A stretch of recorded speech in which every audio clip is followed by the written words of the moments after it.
ReZero, starting life in another world. The prophecy of the throne. Good afternoon, everyone. What is this? Starting a stream at 5 p.m. 2 days in a row? Either I've been replaced or something is seriously wrong with me. Emmy, welcome back. Thank you for the tier 1 subscription. Good to know my mod has not abandoned me yet. Always a good thing.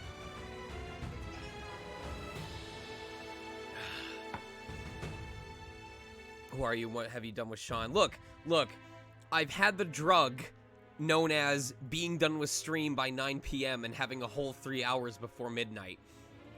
In addition, I had a whole 5-6 hours to play Trails of Cold Steel 3, which I wasn't expecting to be able to do, because last night, one of my Dragalia guild members showed me a team technique that made it possible to beat the time trial for Cayenne in 4 seconds, with the caveat that it had a 2% chance of working if you did everything correctly.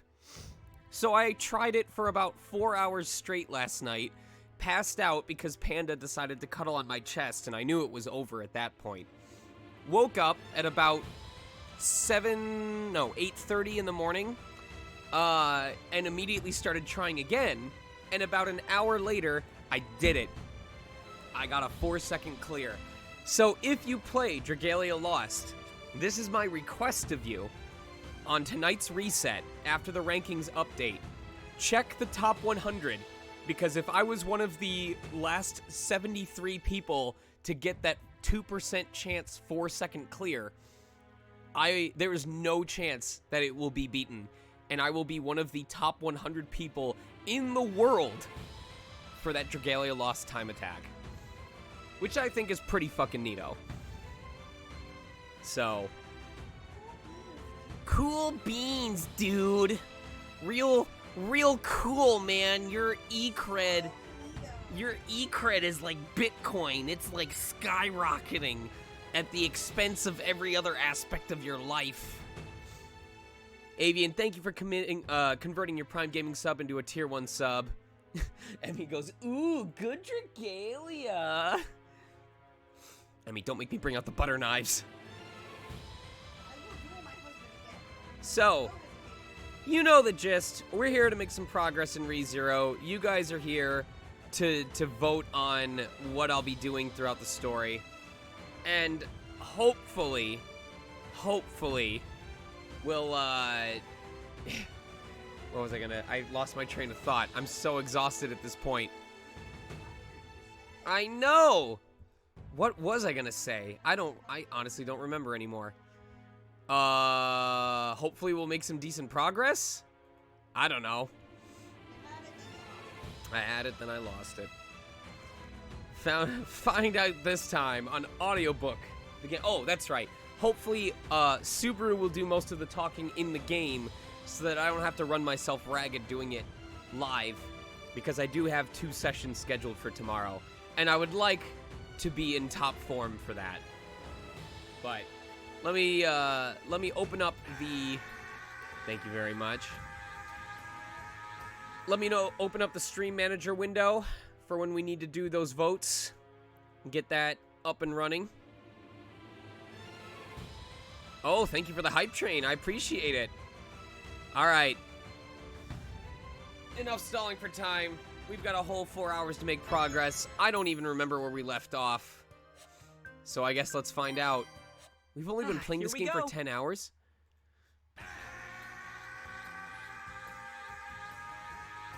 Kitsy, thank you for the tier 1 gift subs. Welcome, XVXK or of Kill Me, Raindrop. You really bring out the life in everyone. Garrett, Subaru. Hand, Spiral Power 1620, and Oreo's Pizza. I had an Oreo pizza once. There was this pizza place that I went to while I was waiting for an interview that specialized in dessert pizzas. They had a brownie pizza, they had an Oreo pizza, they had it was like a honey and fig pizza or something like that. So I tried the honey and fig and the Oreo pizza slices. The honey and fig was way better. The video crashed? Wait, did the video actually crash? It looks like it's working on my end. Okay. Don't spook me like that. Spook him. Alright. I'm trying to remember. How did we die? It was... I think it was that we went back to the... We escaped with Rem, and we went back to the castle, and the castle was frozen over, and then Subaru froze and died. I think. Let me,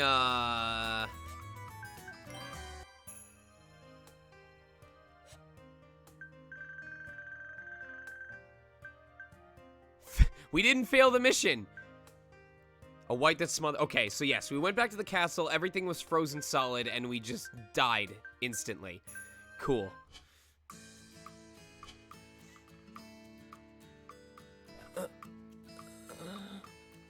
Subaru? Hey, what's wrong? Subaru! My knees go weak, and I slink down under my own weight. Amelia shakes my shoulders with a frantic look on her face. I want to calm her, but I can't bring myself to. I've just returned by death. Once again, I've returned to the first day of this loop. What did I experience? What just happened? The details are too terrifying to reflect on. What I clearly remember is that horrific sight of the royal capital in utter ruin. That man in the mask calling himself the malevolent masked magician. The witch cult having raised the town. And the Sin Archbishop of the witch cult, Pedogius Romani Conti. Because of their torment, the royal capital was destroyed. No matter where you looked, a corpse could be found. That means I ended up as another victim, having returned by death. But I was prepared for this. I wanted to alter the timeline by strengthening our relationships. But it was no use. It wasn't enough. The fact that the royal capital ended up in shambles means that everyone else there didn't survive either. Cruce, Anastasia, Felt, Priscilla, and Melty. And most importantly, Amelia, too. It's all right. Everything's okay. I'm right here, Subaru. You don't have to worry. Suddenly, I snap back to reality, Amelia gently caressing my cheek.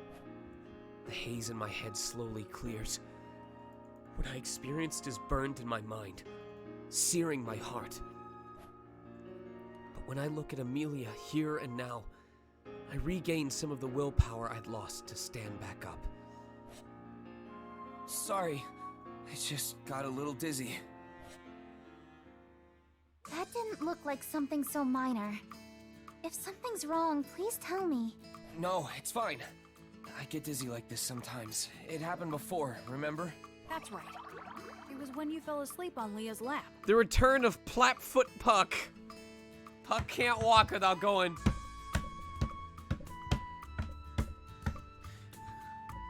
Yeah, just like that. Wait, hang on, Puck. Don't just casually bring up something so embarrassing. You were the one who mentioned it in the first place. Sheesh, don't pin this on me. Anyway, there you have it, Leah. You shouldn't mull over Subaru's convulsive fits of crying or panicking. That worries me in a different way. What's up, Mealy? You say you're okay, but you're not being honest with me, are you, Subaru? If you ever feel like you can't take care of something by yourself, come talk to me. I'll let you off the hook if you at least promise me that. Puck's tail is like one of those, like, half-broken rave sticks, where you just kind of snap it at, like, a couple different points and then just kind of wiggle it around like a radioactive worm. Got it. Sorry, Mealy. Don't apologize. If you're going to say something, say thank you. I'll do my best to assist you regardless. After saying so, Amelia starts walking ahead of me. I scratch my head as I watch her. Leah's a good girl. Don't make her worry so much, Subaru. Yeah, sorry. Puck, do you... The only thing I can perceive is a vague impression of how you're feeling. So while I can tell something's troubling you, that's about all I can piece together. Even if you asked me for help, I wouldn't know where to begin. Man, what an unreliable great spirit. How rude. If something ever happens to Leah, I'll show you just how reliable I can be. You punt the cat so the cat transforms into the world-ending beasts and punts your head clean off your shoulders? How's that for a Charlie Brown football? I'd rather not witness that. If something happens to Amelia, I know Puck is just joking around. The flashback of what happened in the royal capital floods my mind again. I won't let that happen a second time. That's why... I've returned here to do something only I can do. Jeez, you all can be really stubborn sometimes. Something smells real freaking good right now. Barbecue! After she goes on ahead, I only manage to catch up to Amelia right as she's about to enter through the gates of the mansion. A dragon carriage in front of the gate. Ah, that's right. I'd forgotten from all the shock, but Tiga and Sakura, the envoy and emissary sent from the royal capital, have arrived.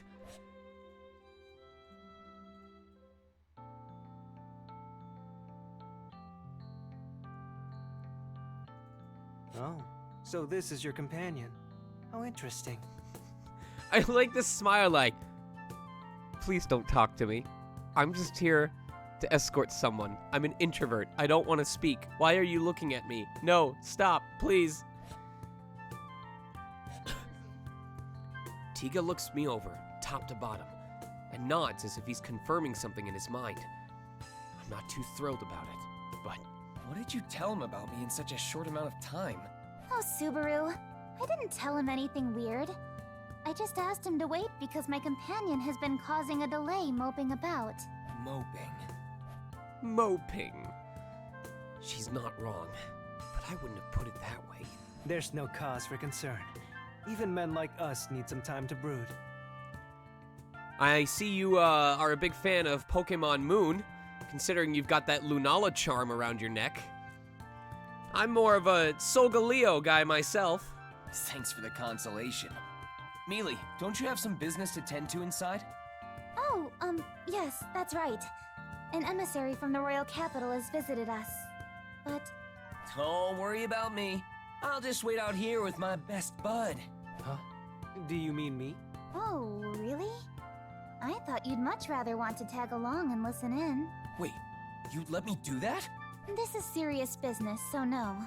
Also, you were just sulking, so... Mealy, could you stop bringing that up, please? You make it sound like I'm some giant crybaby. He is. Yes. Just don't be rude to our guests, Subaru. After saying so, Amelia walks into the manor, though she does keep glancing back at me, probably out of concern. But who knows if she's more concerned about my mood or me being rude to Tiga. Mealy, huh? What about it? You got a problem with that? No, I was just thinking of how casual you are with her with such informal name-calling. You may be Miss Amelia's associate, but you're not of noble birth, are you? I only want the cat ear cloak if it makes me into an actual cat boy. And considering your conversation, Cat boy. you're likely aware of her I position. need it right. That's why I thought it ought to be rather amusing. Your role isn't much different. Don't stand there and tell me that you're not involved in the royal selection somehow. My, you don't beat around the bush, do you? What makes you think that? Well, it'd I'm be not a strange furry, to send Archon. along a messenger I who just isn't support the involved community. in some way. It's only natural I think you have a hand in all this. I act as oblivious as possible in my reply to Tiga's question. I need to remember. There we go. I already know he and Sakura were sent by the royal castle and are part of Melty's faction. I also figure that knowing all this will put him a little more on guard. You've got a pretty good head on those shoulders. But what are you going to do knowing that? Will you strike down the messenger to weaken your enemy's forces?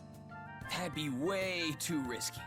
Don't worry, I won't do something so rash to my best bud. I'm glad to hear it, my friend. Now that I think about it, I don't think my good friend has introduced himself. I'm Subaru Natsuki. You can just call me Subaru or Bestie or whatever. Best what? Bestie. Where I'm from, it means we're good pals. Bestie, huh? Well, I suppose I'll call you that at some point. Anyway, Yeah, it was pretty chill. You know, now that I figured out how to get, or thanks to Rawl, I got help with figuring out how to stream game audio to Discord again. So now people can actually hear the game when I'm playing it. Yeah, I can't always be on mic, especially if I want to conserve my voice for stream later on, but usually if I'm not chilling with Emmy and crew, I'll pop into the Discord. I'm Tiga Ralian. Excuse me. As you surmised, I am part of the royal selection, having come here to shed some light regarding the matter. Because, you know, I sat in the other voice chat for like 2 hours and nobody showed up because they don't care about me. So I said, fine, I'm going to make my own Discord voice chat with blackjack and no hookers because we have minors there. That'd be against the terms of service. We are affiliates of the Transcendent Dragon Church. The higher-ups are pretty concerned about the proceedings of this royal selection. I see. Tiga isn't lying. He's not telling me everything. In reality, Melty's camp works directly with the Transcendent Dragon Church, and Tiga is hiding the fact that Melty is the 6th royal candidate. Considering Tiga's apprehension with Melty, I understand his caution. His concern for Melty, huh? I mull that thought over for a moment. When the royal capital was being ravaged, what were Tiga and Melty up to? The fact is, Cadmus, I'm actually my own hooker, but I'm gonna have to have a talk with myself later because I haven't been performing to my expectations, and if I don't pick up the slack, I may have to let myself go relatively soon. Since they reside in the capital, they would have been involved in all that turmoil. So what happened to them? Tiga isn't like me. He's quick-witted, and I bet he can hold his own in a fight. I don't doubt that he would have managed to protect Melty. But they wouldn't have been unscathed. Perhaps their hopes for survival had been crushed, and they became victims in the end too. Hey, is something on your mind? No, it's all right. When the chips are down, I'll be sure to save you and all those you hold dear. That was way heavier than what I was expecting! Tiga raises his voice, unable to hide his confusion at my resolve or the reason behind it. Aside from his reaction, I once again solidify my determination. I'll definitely stop that tragedy this time. I need to find a way to save Amelia, Rem, and the citizens of the royal capital. But to do that, Mealy shouldn't go to the capital. Huh? Oh? thank you for the bits! This is quite sudden. Once Tiga and Sakura leave, I interrupt the usual conversation that takes place about now. Everyone reacts differently after hearing my aversion to the idea, though it's mostly surprise. It makes sense. Doing this would keep Amelia from fulfilling her royal selection duties after all. Why are you suggesting that? It's an issue pertaining to the royal selection, so of course I have to go. I understand, Mealy, I really do. But think about it. Postponing the royal selection is a big deal in itself, but rushing to the royal capital won't make a difference. If they were going to just tell us why it was postponed, the emissary would have done that already. Seeing as they didn't. It's not something that can be explained so easily? Exactly. That means if we want to find out what's going on, we need to ask around and figure it out ourselves. But is that something you're good at, Mealy? To be honest, I don't get the impression that you're good at gathering intel. Well, I could ask the lesser spirits to direct me. Amelia trails off, realizing full well the lesser spirits won't be of any use to us here. Knowing that, her confidence dwindles. It hurts me seeing Amelia make a face like that, but I have to be blunt here. If anyone finds out about Amelia, the chances of the witch cult making a move increases. Last time, and even before, they were the cause of what unfolded. If the driving force of their actions is directly tied to Amelia's existence, we need to find a way to stop them. The battle with the Dusk Bandits was the main cause of her renown. Subjugating those bandits surged her popularity. Of course, that was exactly what I was afraid of, so I tried to avoid running into the Dusk Bandits last time, but that didn't pan out so well. The bandit encounter still occurred even when I shifted the date. That brings up new questions entirely, but the issue right now is finding a way to avoid them altogether.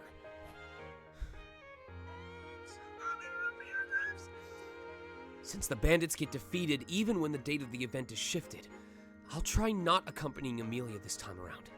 That should help avoid the issue with her fame. But that's just a temporary measure. Even if we don't mingle with the bandits, Amelia's name will still spread once the royal selection starts. The royal candidates' identities will be known all over for others to see who their next potential ruler will be. That means the witch cult will attack sooner or later. But if we manage to delay the witch cult's response by a week or even a month, that changes how prepared we can get. I need to squeeze out as much time as possible. Exposing the fake candidate, amassing allies to help fight against the witch cult. It's hard having to do all of this. Am I prepared? I have to do this. And if Miss Amelia is not to go, what will we do then, Barusu? Good question. At times like these, it's crucial to scout and gather as much information in the beginning as possible. We can't overlook something so vital, so we'll need to send someone we can trust. I see. That does make sense. Then who do we send? Well, I was thinking we could send Rem and me to check on the situation at the royal capital. I thought you said it should be someone trustworthy. Why are you nominating yourself, Barusu? It's been more than a month since we met. What's it gonna take to gain your trust? Do not make me laugh. She scoffed at me. I'm also opposed to it. Sending Rem is fine, but I don't think it's a good idea for you to go, Subaru. Even you don't trust me? It has nothing to do with that, Subaru. It's just, you were sulking earlier. I want to take that little guitar pick on the lower right corner of the text box screen and just flick it. I want to toss it like a skipping stone across a pond and see how far I can get it. Why are you still bringing that up? But that's not all. There's also... I want to get AJ to go to the opposite end of the room and make a little field goal with her hands and just be like, bink! See what happens. Miss Amelia, may I? Rem? Oh! It does look like Revali's holding it. That's kind of funny. Thank you for pointing that out. It's actually really amusing.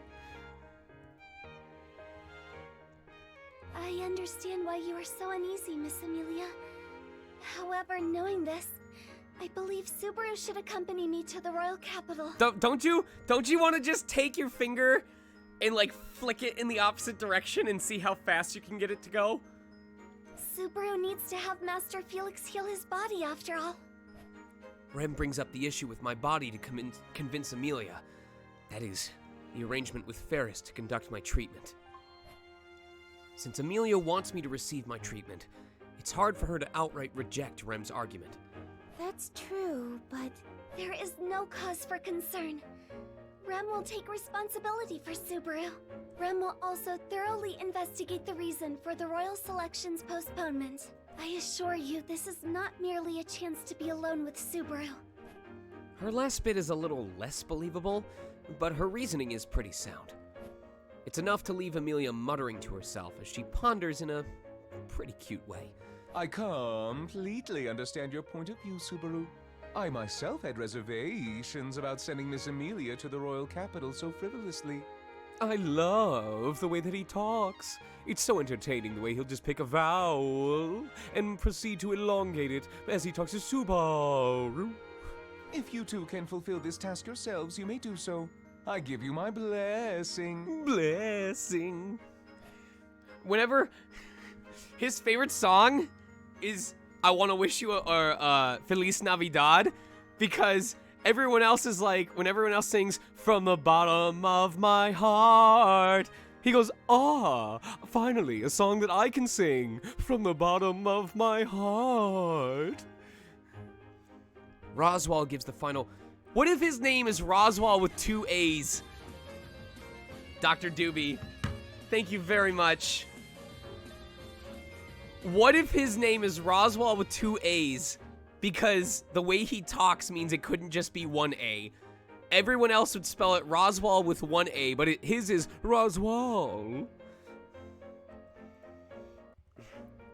Roswell gives the final word on the matter, settling this conversation once and for all. This time around, Rem and I are the only two going to the royal capital. That means we'll be on our own if the Dusk Bandits attack. Rem, I'll be counting on you. Yes. Please leave it to your Rem. Her firm resolve gives me a little peace of mind. On the other hand, however, an endless wave of concern washes over Amelia when she realizes she'll be staying behind. Don't do anything reckless, you two. And Rem, don't take your eyes off Subaru. Who knows what he'll get up to. Mealy, I'm not a little kid. Don't forget to bring some money with you. Make sure you don't lose your wallet. Also, if you ever get lost, look for a guard station and... I told you I'm not a kid! I'll just go ahead and add that this exchange took place too. Somehow, I managed to keep Amelia at the manor. This should really help mix things up a bit. At the very least, Amelia's absence will have a massive effect on how things pan out at the royal capital. Keep that in mind and think. What's the correct move to make that will save everyone?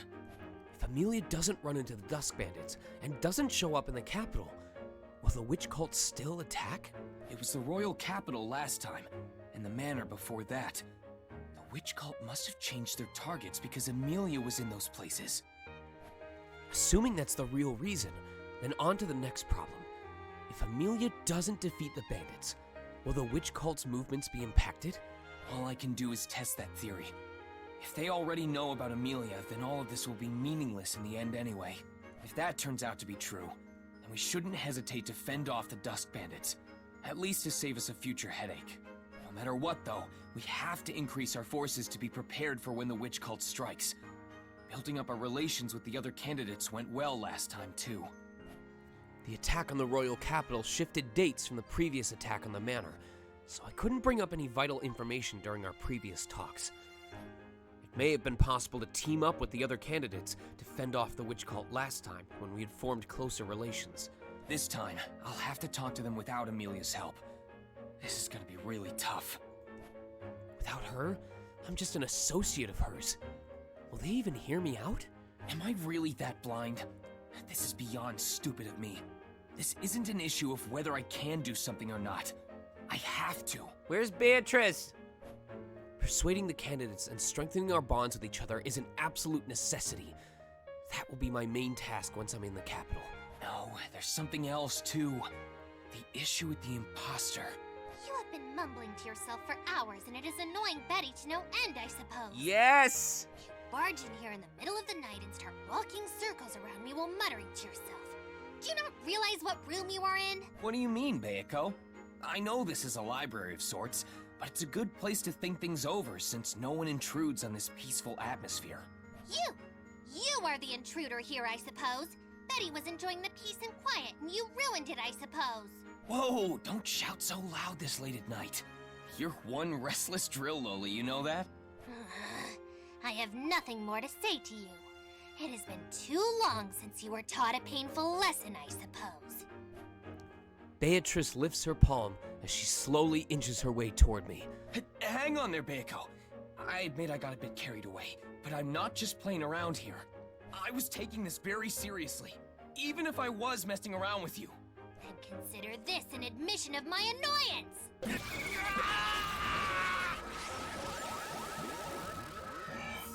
Did I just fucking digivolve? Right as Beatrice shouts at me, it feels as if my entire life force is being drained from my body. I collapse shortly after. That's her specialty, a mana drain technique. She hit me with this before when I was recovering from my injuries, and I remember being instantly knocked out. I shall let you off with that, I suppose. You would do well to learn something from this. Damn, you don't pull any punches as usual. It's like my entire skeleton was ripped out of my body. She just literally ripped my skeleton out of my body, put it in front of me. My own skeleton! Now neither of us will be lonely. Wait, ripped out? I'll be like, it's a good thing you came here, buddy. I've got a bone to pick with you. My skeleton goes, really? No? I just collapse onto the ground because I have no bones. I think back on what happened to me, and something strange latches onto my thoughts. I replay the memories in my mind over and over to figure out why. Then it hits me. When Wolf attacked Rem, she said something similar. That's right. She said she felt like something was stolen from within her. But she didn't have any external injuries, so we didn't know what exactly happened. I think I know the answer now. Wolf did the same thing to Rem as Beatrice did to me. He drained our mana. Nice one, Bayako! Thanks to you, I solved one piece of the puzzle! You're the best! Oh, what? Let go of me, I suppose! Put me down this instant! You told me before that not many people can use that technique. That was the biggest hint. I can finally see a light at the end of the tunnel! That's my Bayako! You're simply amazing! How to raise you to the heavens! Behave yourself, I suppose!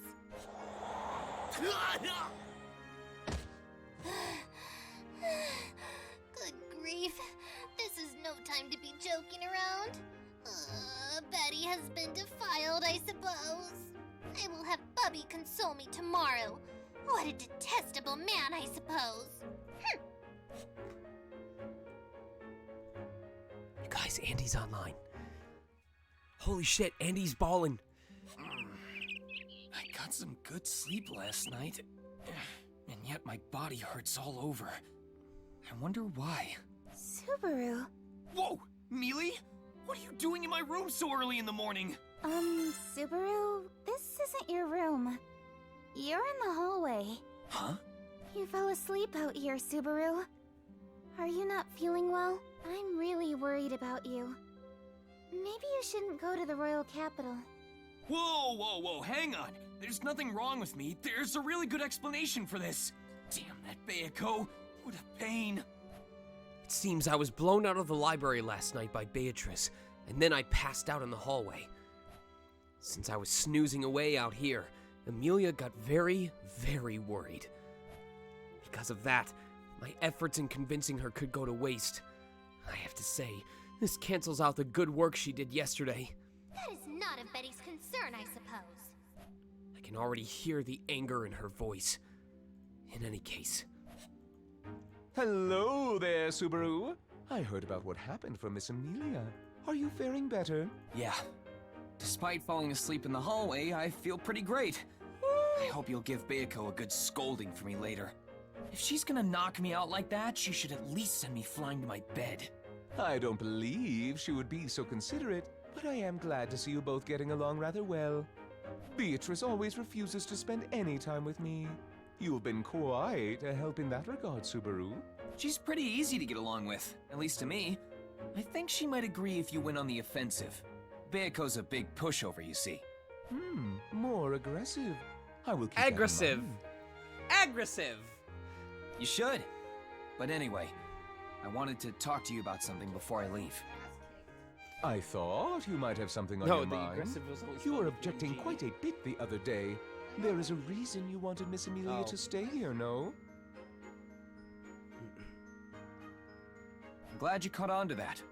It's regarding the source of the information we received. I presume you speak of the coachman who is outside. There wasn't much time for you to speak with the emissary, but you seem to be hitting it off with that young man quite well. You're good.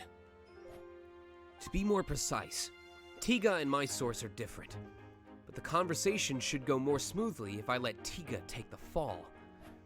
I feel sorry for Tiga, but he's gonna have to take the fall with a reputation as a blabbermouth for me. As you know, the envoy filled me in on a lot of things. For example, that one place, Leaf House Plains, there's some bandits that have taken over the highway there. So you worried for Miss Amelia's safety and tried to stop her from going to the royal castle. My, so that is what love looks like. There's more to it than that. There's just so much that's off about this delay of the royal selection. Like why they're keeping it a secret. Like, I'd never leave my king on a chessboard so vulnerable when things smell What up, so Alex? fishy. Or in shogi, for that matter. Both your references go right over my head, I'm afraid. But I understand where you're coming from. Roswell thinks deeply on what I told him. As usual, it's difficult to tell what he's thinking through that clown makeup of his.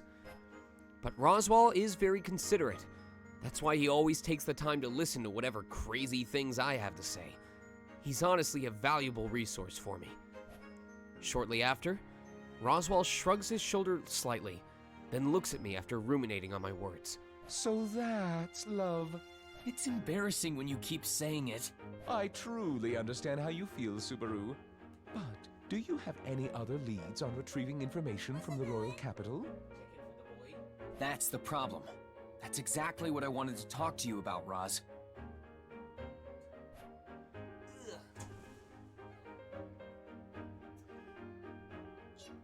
Since I'm not with Amelia this time, I won't be able to gather any intel on the other candidates so easily. I doubt they would brush off any messengers sent their way, but It's going to change my impression a lot. Even if they don't shoo me away, I want to avoid getting into a situation where they won't even bother hearing me out. And then? If possible, I'd like to request you pen a letter for me. A letter that proves I'm visiting them as a representative of you, Roswell. Or rather, Amelia. That's quite the bold request. Subaru, do you understand what you are asking of me right now? My recognition of you acting as a delegate of Miss Amelia's, that isn't a small favor. I may not seem like it, but I am of rather high standing. You haven't been serving this manor for very long, and you expect me to grant you such a request? Moreover, how am I to know what you will say to the other candidates when you meet them? That's fair. Roswell's concerns are reasonable. It's basically like I'm asking him for the numbers and PIN to his bank account. Even if I tell him I won't do anything suspicious, no one would be stupid enough to just take that at face value. Besides, we've only known each other for a month now. After such a short amount of time, I'm practically asking for the keys to the kingdom.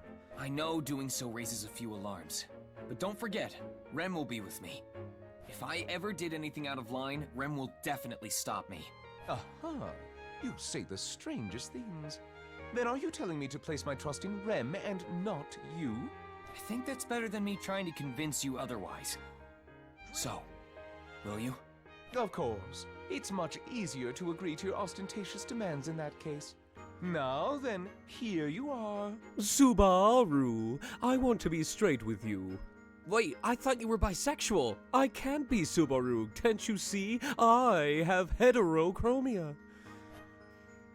With that, Roswell hands me a single document. What's this? A letter? It is the letter you so desperately pined for. What? You already wrote it out? Even though you were pushing against it this whole time? Miss Amelia and I will not be accompanying you. I thought you would need it, though I am still reluctant to give it to you in the first place. However, you took a great risk in suggesting it and trying to convince me otherwise. I hope you remain just as bold when conducting business in the royal capital. You got it. I hope you'll do your best to protect the manor too. Just like with the bandits, no one knows what'll happen. I know.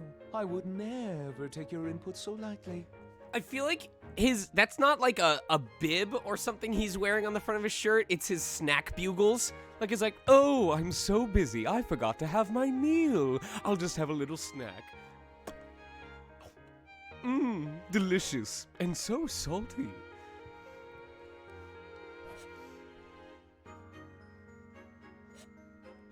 With Roswell's letter in hand, I head to the front gates to prepare for our leave. A dragon carriage has already been prepared for us. Huh? I came to help load her luggage, but where's Rem? Bugle Lagunica. I look around, not being able to find her anywhere. The luggage only seems to have been partially loaded up, too. It's not like Rem to ever leave a job unfinished. Did something happen? Subaru, I apologize for abandoning my work. Oh, Rem, there you are. Why were you in the bushes? Well, I sensed something bad, so I went to investigate. Something bad? Yes. However, it may have just been my imagination. Oh, speaking of which, give me a sec, guys. I gotta take my Prilosec. What? What? Give me a look. That says everything.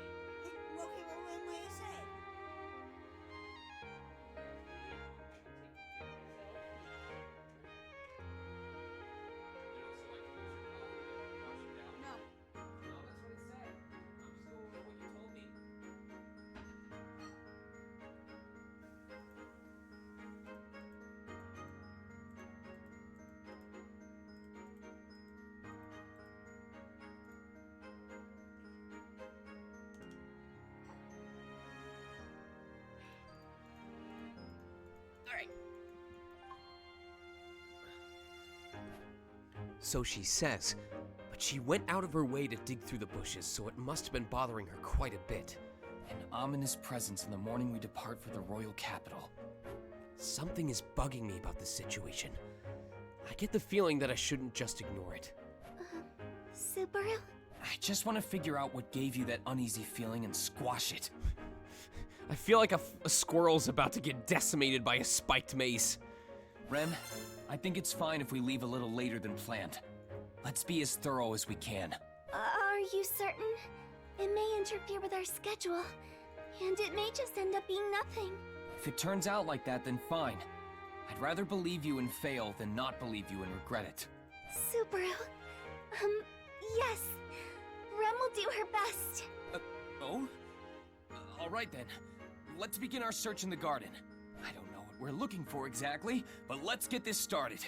Yes, Subaru. Have you ever seen a chipmunk become red paste? Well, you're about to find out. I should gather as much info as possible before searching the garden. Rom just so happens to be at the entrance of the manor, so I'll ask if she can help us out with our search. Hey, Rem. Now, this is purely hypothetical, but let's say someone's lurking in the garden. Who dat? What up, Beeb? Beep, beep, beep, beep, beep, beep, beep, beep. That's the sound robins make. Beep, beep, beep, beep, beep, beep, beep, beep, beep. You were playing Dungeons and Dragons. Sounds like you were robbing their loot. Please leave. Please leave. This is your last chance. This is your warning. That's your red flag. Get out of here. Are you referring to that foreboding presence? Yeah. Anyway, back to the garden. If someone suspicious were hiding out there, where do you think they'd be? What up, Beeb? We're just playing through ReZero. If I were to hide in the garden, my first thought would be to hide in the shadows of the bushes. I see. The bushes. That's true. It'd be possible to hide among the thick vegetation. Rem, about what you said before, is there anywhere else to hide besides the bushes? I'm sorry, Subaru. I do not know of any other adequate hiding spots. Theoretically, it would be hard to find a mob beast that is capable of burrowing into the ground, though I have not heard of such a thing. I see. I'm sorry I wasn't of any use. No, it's fine. If you do think of anywhere that might make a good hiding spot, let me know. Thank you for the host, Emikuma. Of course. If I think of something, I will let you know, Subaru. Subaru, regarding our talk earlier, What's up? a waterway travels underneath the manor. It is difficult to enter, but it would be possible to use it as a way to trespass on manor grounds without being noticed. A hidden waterway. No, it's not very hidden, though it does not require frequent entry. So it's set in a place where it does not stand out all that much. But infiltrating this place from a hidden waterway like that is a good move. You could set up traps or have strange creatures attack from within. It really tickles one's sense of adventure. On the 12th installment of a popular RPG franchise, you could let loose a bunch of rats in there so that the characters have something to beat up to level up early on. Oh, no, I wasn't referencing anything particular. It was just a scenario that popped into my head. Why? What do you mean? We have not set any traps inside, nor are there any strange creatures that reside within. At most, there may be insects and mice. Ah, all according to Keikaku. The waterway, huh? That's really suspicious. This definitely requires some investigation. You say it is suspicious, yet you seem to be happy about it. Because it's exciting! It's a hidden waterway, a secret passage!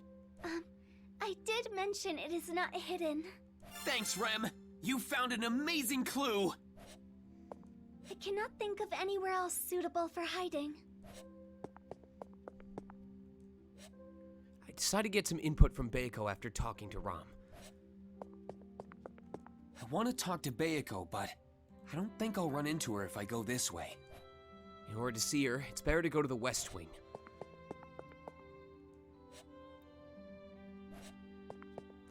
But the West Wing's been canceled for years.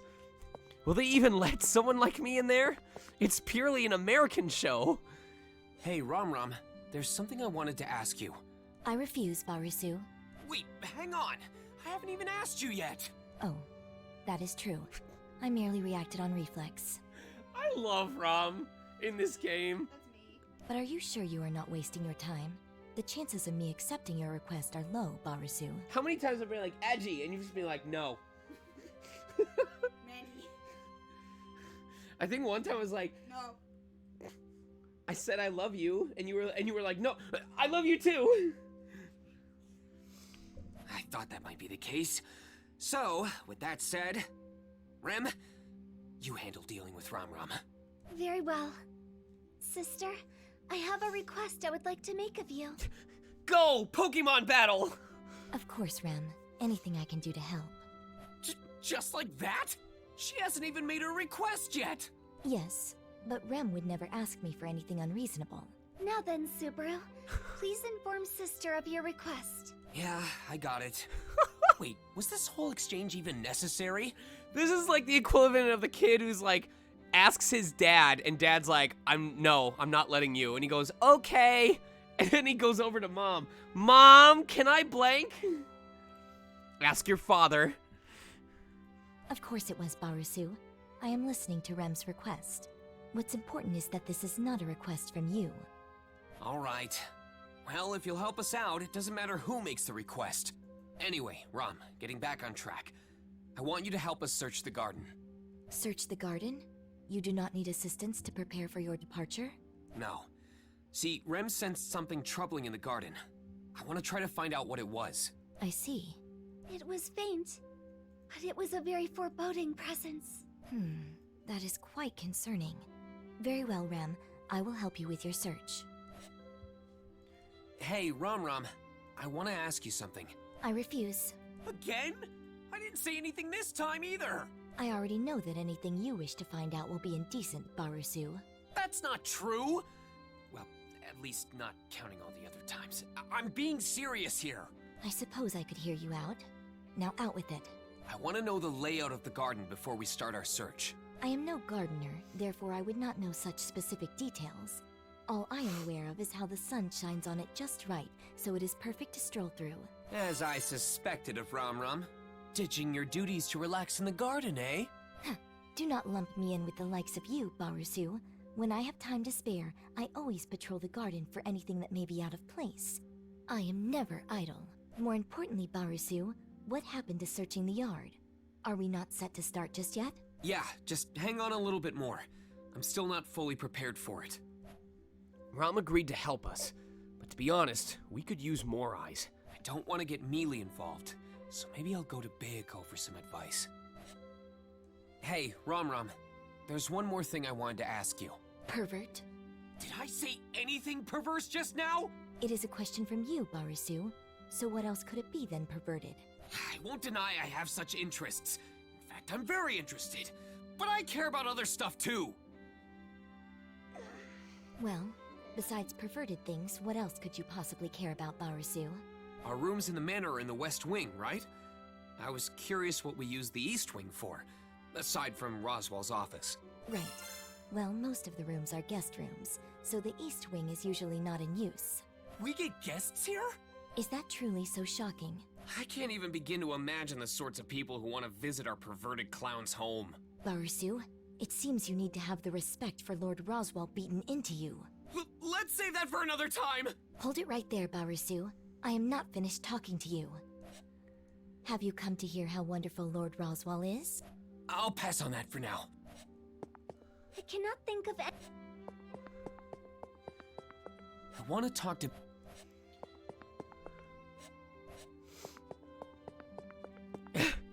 Alright, time to consult Bayako. Off I go. And that's what happened, Bayako. What exactly happened, I suppose? Betty does not understand what you are saying. Come on, don't make me repeat myself. Rem sensed something bad in the garden, so I want to find out what it was. But unfortunately, we don't have much time left before we leave. That's why I came to you for help. I want you to help Rom and Rem search around the garden. And let me know if you have any idea what that unpleasant presence might be. Why did you not start with that? I had no idea what you were talking about until just now. But we just get each other, don't we? You're supposed to know what I'm talking about before I even say anything. What are you going on about, I suppose? It is the exact opposite. No matter how many words come from your mouth, Betty will never understand you, I suppose. Oh, come on. Don't be like that. I know a lot's happened, but I thought we've been getting pretty close. If you keep treating me so coldly, I'll go crying to Mealy. I might just tell Puck that Bayako's been bullying me. Bullying you? I resent that, I suppose. When did Betty ever... Why are you crying, I suppose? Betty has done nothing to you. I'm gonna tell Puck on you. I'm proud of you on that one. So, for this line specifically, I'm gonna tell Puck on you.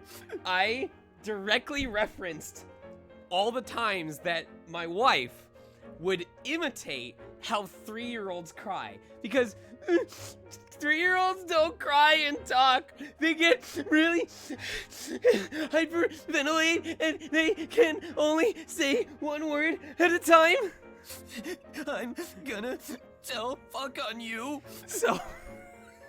So I directly referenced that for this line. So royalties, what my wife gets, let's see, 1 line out of 7,396. You get 3 cents. I'll write you the check tonight after the stream. Fine. I will cooperate with you just this once, so cease your sobbing. Yes! You won't go back on your word, right? I am not happy about it, but I will help you this time. First vote for chat.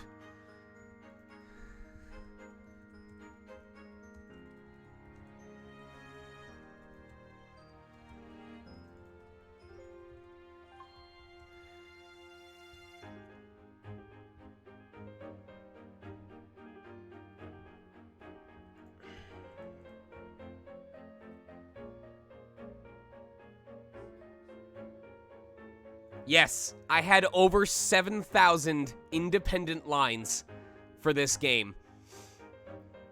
I don't remember the exact number, but I'm pretty sure my director told me it was in the ballpark of 7,300.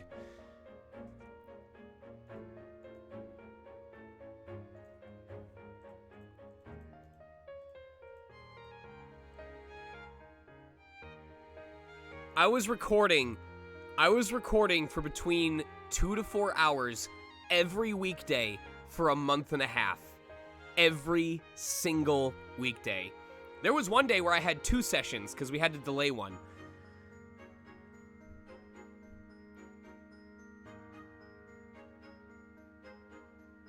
I don't know if you guys heard, but towards the beginning of this scene, I could tell that I sounded a little throaty.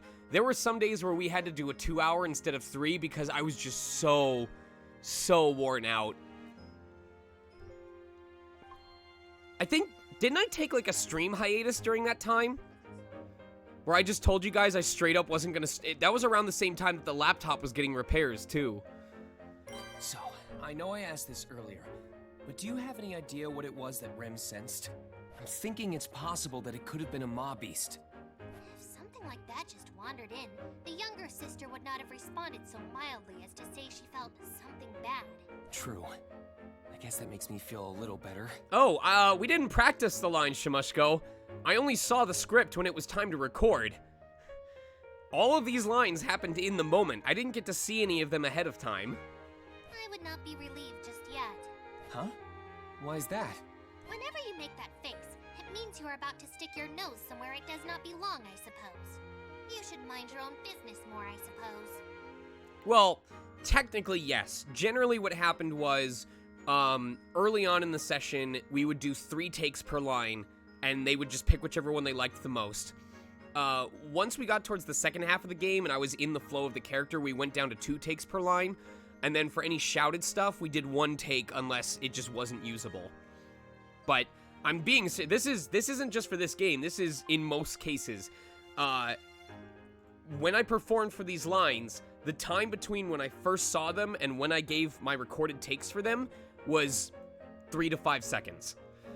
Just for reference, what do you mean by the face I'm making? It is hard to describe. However, it gives me the impression that something is out of the ordinary, I suppose. I try not to show it outwardly, but it looks like Bayako can see right through me. Well done, Bayako. She sure is sharp. Now then, how do I go about finding what Rem sensed? We don't have much time before we leave. We need to find the source of Rem's uneasy feeling as efficiently as possible. Were you under a lot of pressure during... I don't know what you mean by pressure, but also, like what Vimdeklis said, the rabbit scene. Episode 32 or 33? One take. That is not something we can decide here. At the very least, not when you and Betty are the only ones present, I suppose. Good point. We should all think of a better way to search the garden. It was hated. I've told this story before, but from the moment Subaru, it was either the moment he comments on the rabbit or the moment the rabbit bites his finger off. From that point until the final chomp that kills him was all one take. And I don't mean we all used the same take and we didn't Frankenstein two different takes together. I mean, I did one take, the engineer slotted everything in and said, I can't believe that all fits. And we didn't do a second take. There is no recorded second take of that scene. Once. Well, I'm sorry, Bayako, but can you come with me to the entrance of the mansion? Ram and Rem are waiting. Oh, fine. I will help you this time, I suppose.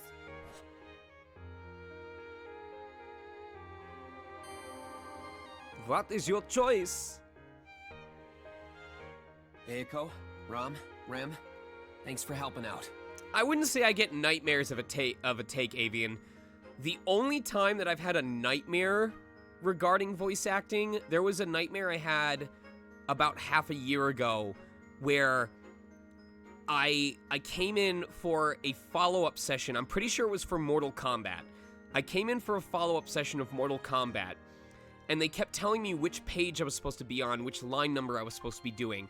And I was sifting through my script that I had, and I couldn't find the page number that I was supposed to be on. I couldn't find my character lines, and they were getting really fed up with me because I was wasting studio time.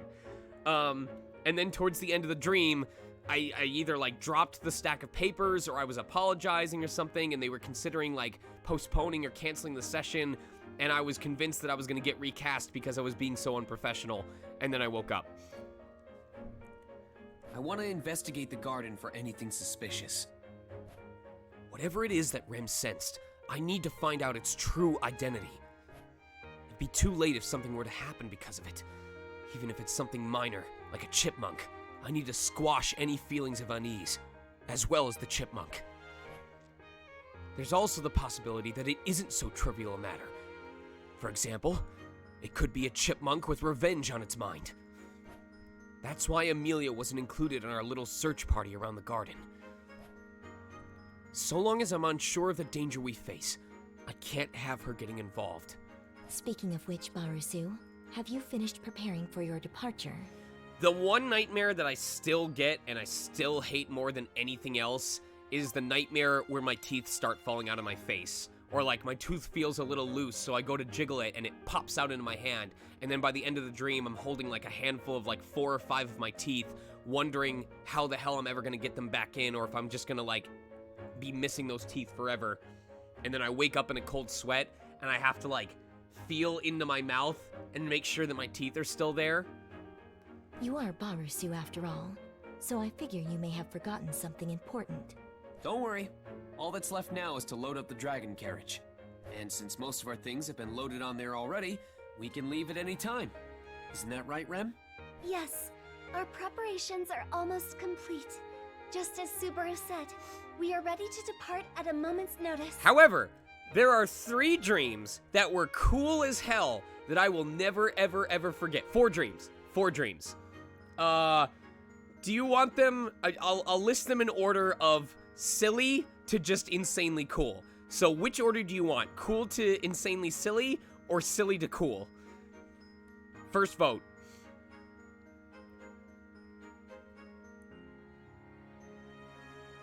Okay. The most insanely silly. When I was very young, the Sailor Scouts came into my bedroom, and for some reason, Sailor Mercury was dead. I don't know. She just wasn't part of the group. And they gave me either like a gem or a tiara of some sort that made me into the next Sailor Mercury. It wasn't Sailor Venus. In the dream, I became the next Sailor Mercury. But I had a birthmark for a long time, a real birthmark that was in the shape of a V. And I told people it was because that was the sign that I could become Sailor Venus. Number 2 and 3 are pretty close to each other. Number 2, I don't remember as well, but it was by doing a dive into the ocean, I could temporarily become a dolphin and do flips and shit. That was pretty cool. However, the one I really liked was my family was having a fire pit in the backyard, and they went to set up, and I don't know how I knew that I could do this, but if I went, because it was a recreation of my family's back porch back in Michigan. If I did a running start, and I did a front flip off of the back porch, halfway through the front flip, I would turn into a fruit bat. And for the rest of the dream, I could fly, I could hang upside down, I could watch my family from like a tree branch. I was a fruit bat, and it was hella cool. But the absolute coolest dream, you guys won't believe me, it was a 1-to-1 replica of the Shadow Temple from Ocarina of Time, the Adult Link Shadow Temple, that I went through in first person. Every trap, every battle, every room.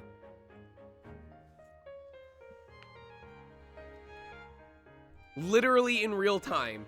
It was so cool. It was so freaking cool. I wasn't even terrified because of how cool it was. I did have the hover boots. I had to look down at my feet every time I went across a gap and check the glow on my feet so I knew when to like do the final leap and stuff like that. I don't think I got to the boss. I think the only real battle I had was against Astolphos, but I know for a fact it included the hover boots. In that case, you should hurry along to the royal capital, I suppose. The earlier you arrive, the better you can make use of your time there. So forget all about all these VR dreams. Forget about all these VR dreams where like hot girls are sitting on my lap. I want to have more VR dreams where I front flip to turn into a fruit bat. That's the real shit. Oh, don't be like that, Beiko. Once I get to the royal capital, we won't be able to see each other again for a while, you know? That is exactly what Betty wants, I suppose. Betty will be able to spend more time in peace and quiet without you around. Besides, what exactly is it that we are trying to find in the garden? You say you wish to search for whatever that unpleasant presence was, but that is too vague, I suppose. I apologize for causing you all this trouble because of what I sensed, Miss Beatrice. No, it's not your fault, Rem. In fact, I'm glad you sensed something was off. All right, everyone, listen up. Anything could happen. Delaying the royal selection is already a serious matter. I think that's my spirit animal. You know, everyone says it's a pterodactyl, but pterodactyls are extinct. So my modern day spirit animal, or I'll say mood animal to be respectful, my modern day mood animal is a fruit bat. On top of that, Mealy being a royal candidate puts her in a position to be targeted by a whole bunch of people. If something feels even remotely worrying, I want to stamp it out immediately. Especially if it's a chipmunk. I don't want to regret anything later, thinking, if only I did something back then. But as Miss Beatrice stated, we do not know what it is we are looking for. Without more concrete directions, we do not know what to do here. Yeah, I know. That's why I had everyone gather up like this.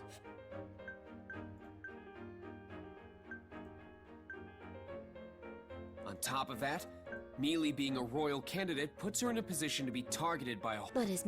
Oh, it's too fast. Right, Beiko? Why are you asking Betty that, I suppose? You're the one who said we should decide Well, she said what to butt do ass, after we all technically. got together. Betty did say something to that effect, I suppose. But you are the one who will decide on the particulars. Tell us what you are thinking first, I suppose. I see. I guess you're right. I'm the one who put this all together after all. Alright then. It's just a hunch, but I've got a pretty good idea of where we should focus on our search. That is good to hear. If you had not put any thought into this, Betty would have returned to the library without a second thought, I suppose. Whoa, just like that?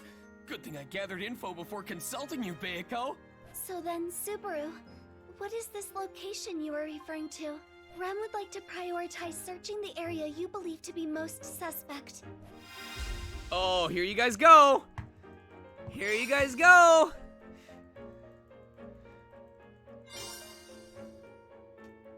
Now what? It's voting time.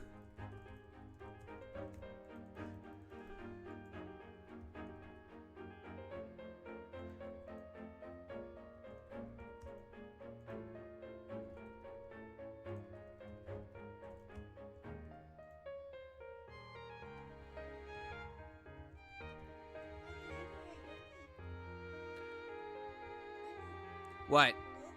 Dogi.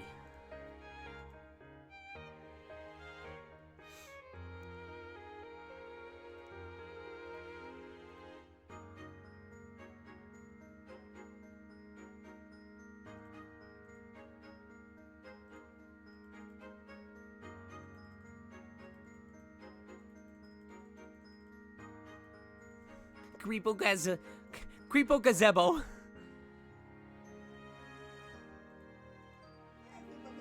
Creepo gazebo.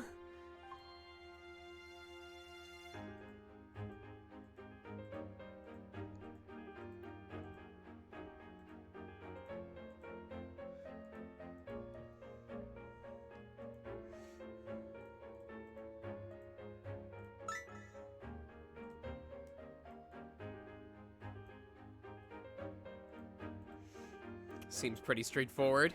All right. Right. I think the area around the fountain is pretty suspicious. Around the fountain? Yeah. I remember seeing a movie a long time ago where a master thief infiltrated a lakeside castle through the irrigation channel. What is this movie you speak of? Oh, never mind.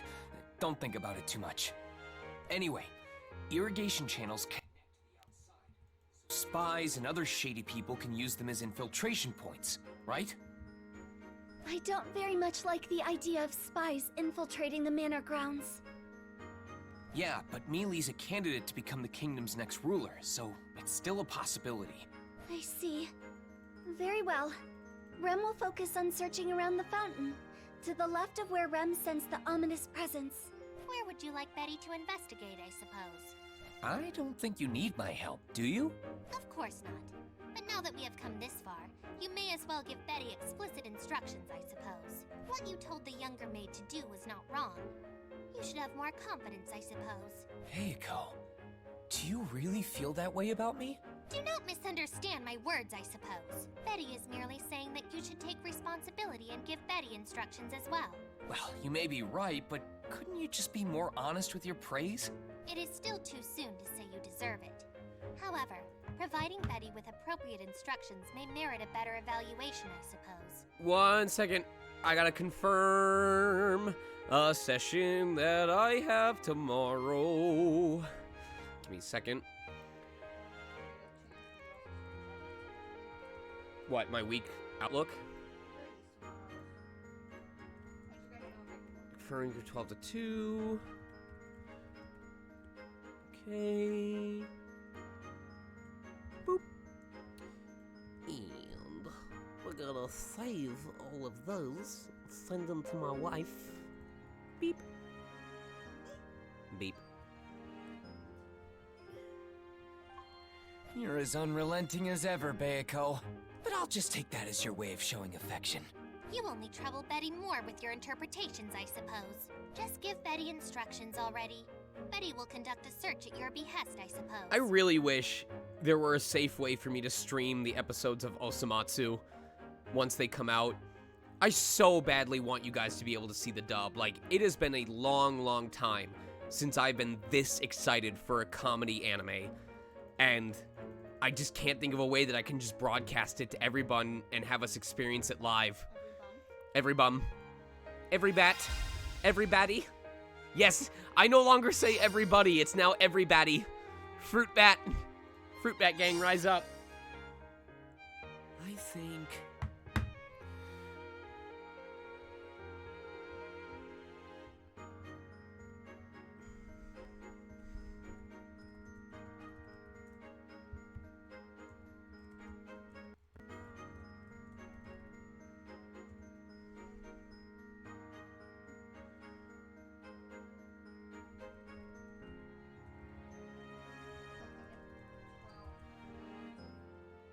What? 2 hours. But then I have one at 2:30.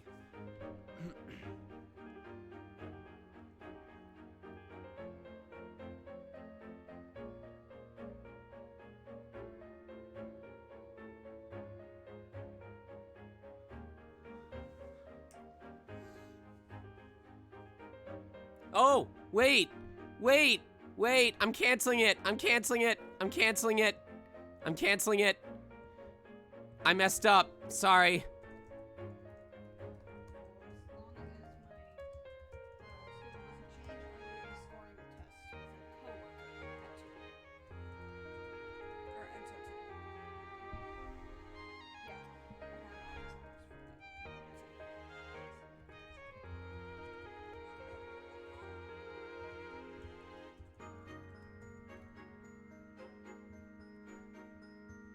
There you go.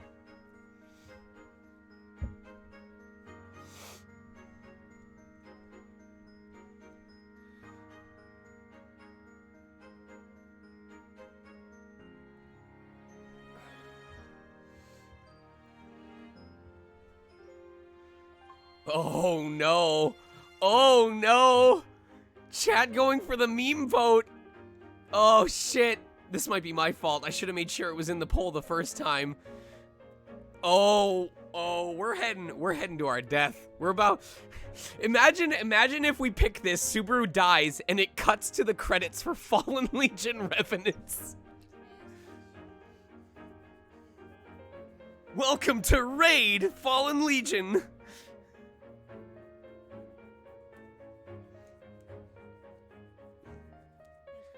Just from now on, anytime I ever beat a game, it goes to the credits for Fallen Legion. Oh no. You say you want me to tell you what to do, but... What is it, I suppose? Do you not have any instructions for Betty? No, sorry. I didn't think you'd ask for my help, Beiko. In fact, I think it'd be better for you to conduct your own search wherever you see fit. Expecting anything from you was a mistake, I suppose. Oh, fine. Betty will use Betty's best judgment to search the garden, I suppose. Speaking of which, Barusu, what do you plan on doing? Do not tell me that you are merely going to sit around and twiddle your thumbs. Of course not! I'm gonna work as hard as anyone! Thank you for the host. But your work ethic is pathetic. You need to work at least 2 times harder than anyone else to have any effect. You're right, but still! I was just using a figure of speech! I'll work 2 times harder than anyone! Perhaps I was wrong. 3 times harder might be necessary.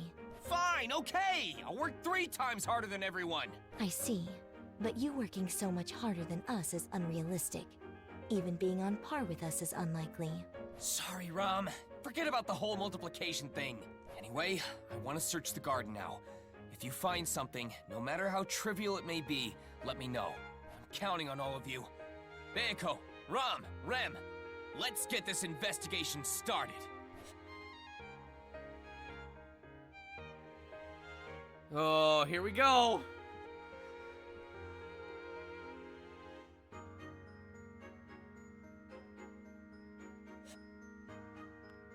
Find a source. Can I...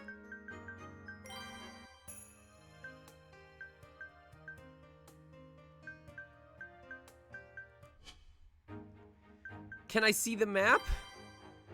Oh, boy.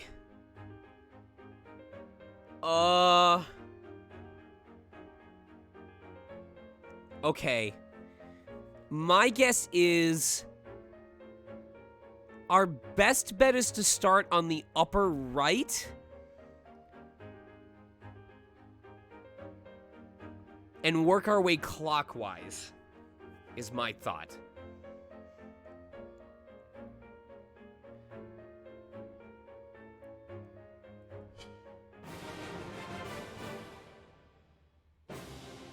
Especially this, work with your allies to find information related to the mysterious presence.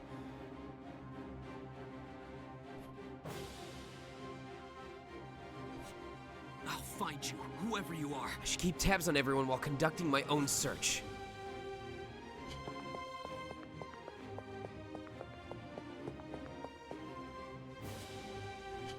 Come on, Soups!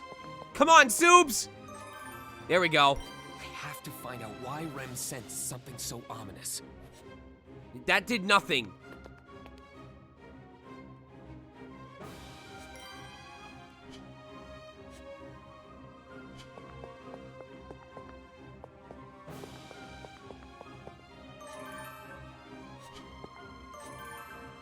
This area looks suspicious. Let's check it out. So do it! Subaru, I found some footprints.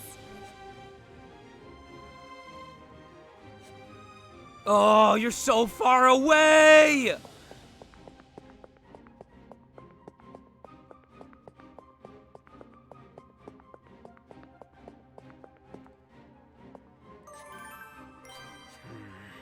This place is really suspicious. Let's check it out. Why are you just gonna talk I about... have a feeling I will soon find out who was hiding here.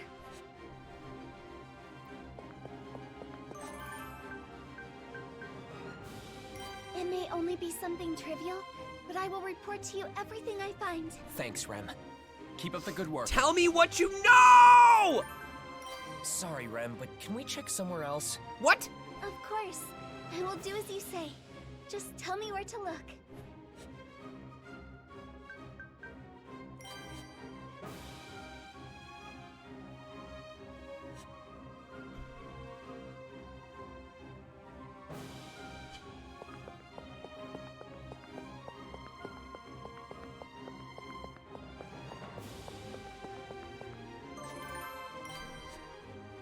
I guess this spot is suspicious too.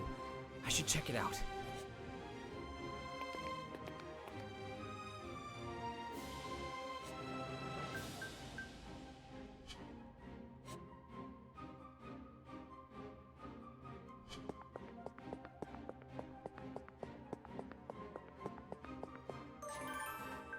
Hey, Beiko. How's everything going? You look a little confused about where to look. Perhaps you are right, I suppose. We are only conducting our search based on a hunch, so it is difficult knowing what to look for. If you could provide more explicit instructions, it would help Betty concentrate, I suppose. For now, why don't you look around the bushes over there to the left? It's possible that whatever it is Rem sensed didn't run off too far from where she originally looked. Fine, I suppose. You do have a point. Betty will begin her search by the bushes, I suppose. Subaru, it looks like someone passed by here. Perhaps someone was hiding here, I suppose. Betty can only assume as much. Okay.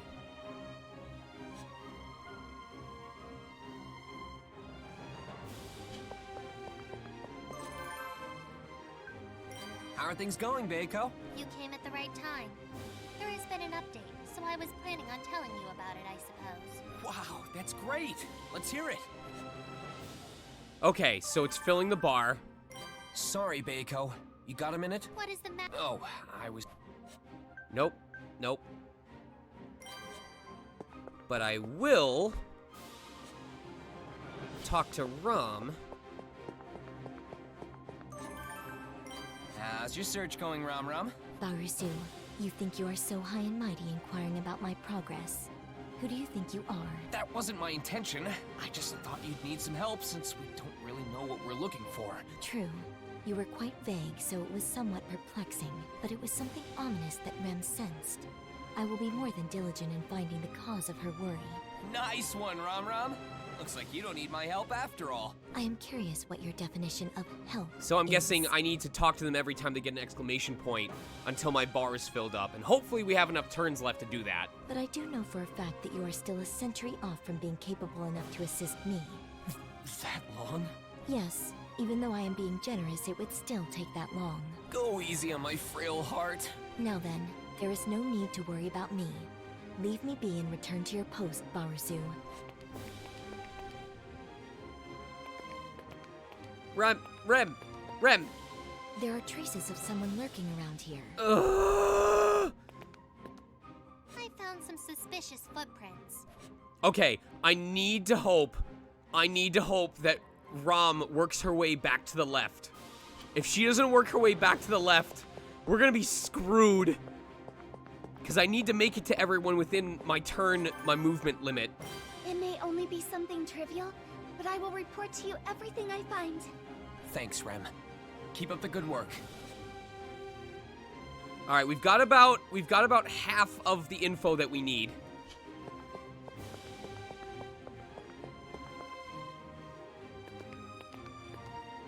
Subaru, I found some footprints. They are obviously still fresh. It is obvious that someone was hiding here, I suppose.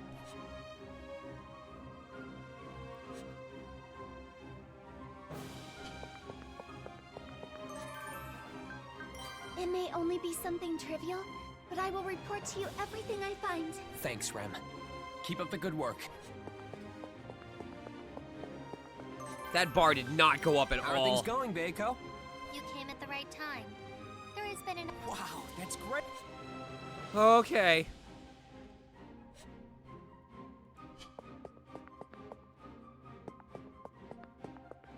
Yeah, I'm not gonna make it. Okay. Stop! This spot is suspicious. I believe there was someone lurking around here. Rom! Slow down with your energy legs! Hey, Rom, anything? I would ask you this. Of course.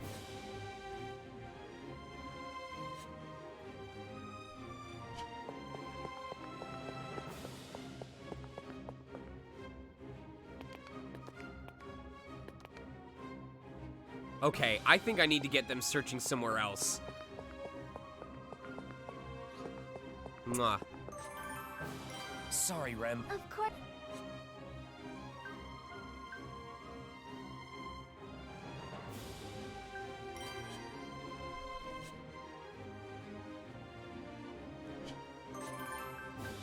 Hey, Rem. I'm sorry. I figured. Yes.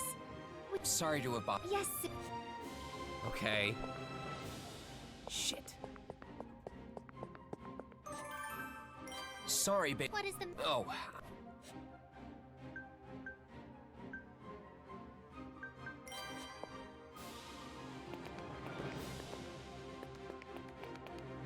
Varusu, there are traces of someone lurking around here.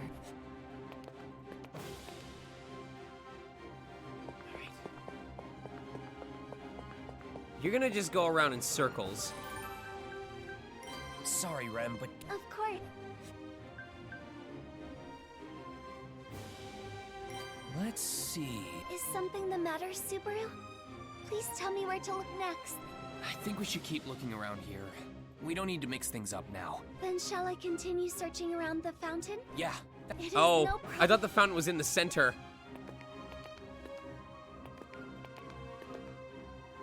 Oh, this is painful!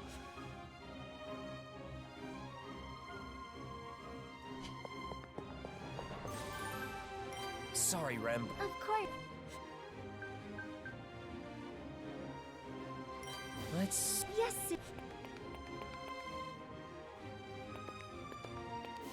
I discovered some traces of someone here. There is a good chance that someone was trespassing here in the garden. Okay. Varusu, I found all Okay. these traces of someone lurking around here. I can say for certain that someone hid here. Betty. Betty. Betty. It may only be... Thanks, Rem. Oh, we're so close to finishing this. Sorry, babe. What is the matter? Oh, hang on. I don't... What is the... Ah! I have no doubt that someone was hiding out here.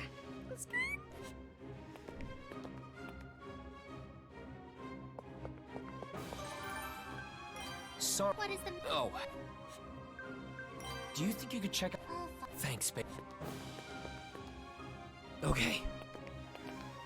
Okay. Subaru, I found some rather suspicious footprints. I think if someone was most certainly hiding here. I think if we talk, if we manage to talk to all three of them within the next 3 turns, that should be enough. It may only... Thanks. I feel it. I feel if we get 2 from Rom and 2 from Bayako. It seems that presence I detected wasn't just my... Why are you like this?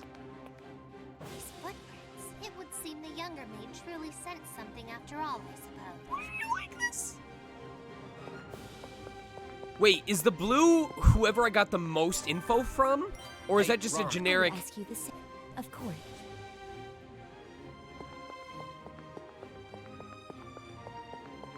Like, am I about to go with Rems, How are or... things going, Baker? You came at the... Wow. Oh my god!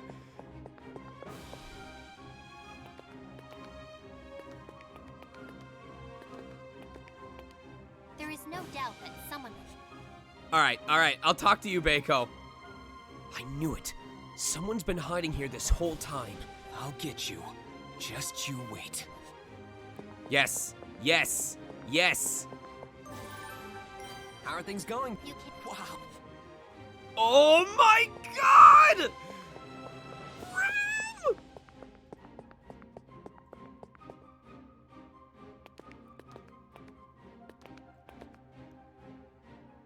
Rem! Please close it out! I'm begging you! It may... Thanks. Sorry, Red. Of course. Why? It's full. It's full. It's full!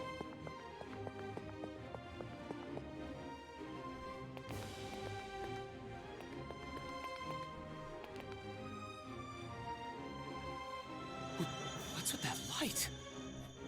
That spot is definitely suspicious. I better check it out.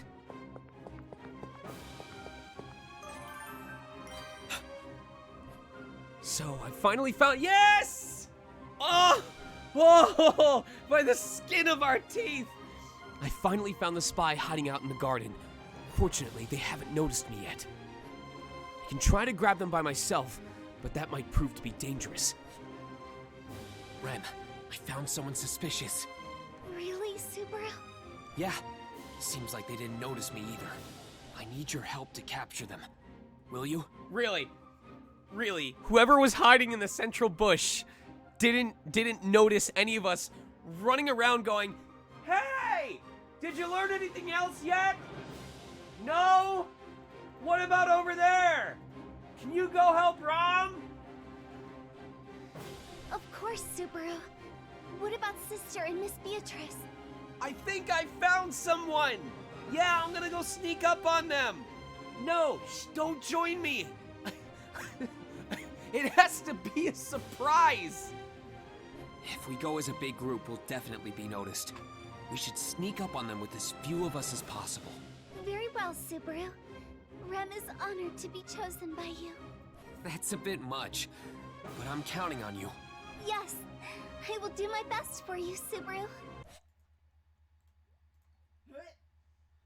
You okay? Change of plans. It seems the target may not be accompanying them. Who the heck are you talking to? Ugh. I don't like the idea of you snooping around someone else's home. Oh, sorry about that. I just happened to find myself here while running an errand. Oh, really? Are you from Arlem Village? Yeah, that's right. So, That's odd. I know all the villagers' faces and names, but I don't recognize you. Sorry, but do you mind telling me who you are? I'll remember it for next time. Rem! Yes, Subaru. Fuck up that chipmunk! Stop. I will not allow you to trespass any further. Rem! Don't chase too... Damn it, I can't catch up. I hope he isn't hiding anything up his sleeve. I chase after Rem as she pursues the mysterious man to the other end of the garden. Then... Over there! Rem! Subaru, I'm sorry. I failed. You failed? So he got away? It appears his escape was planned as well.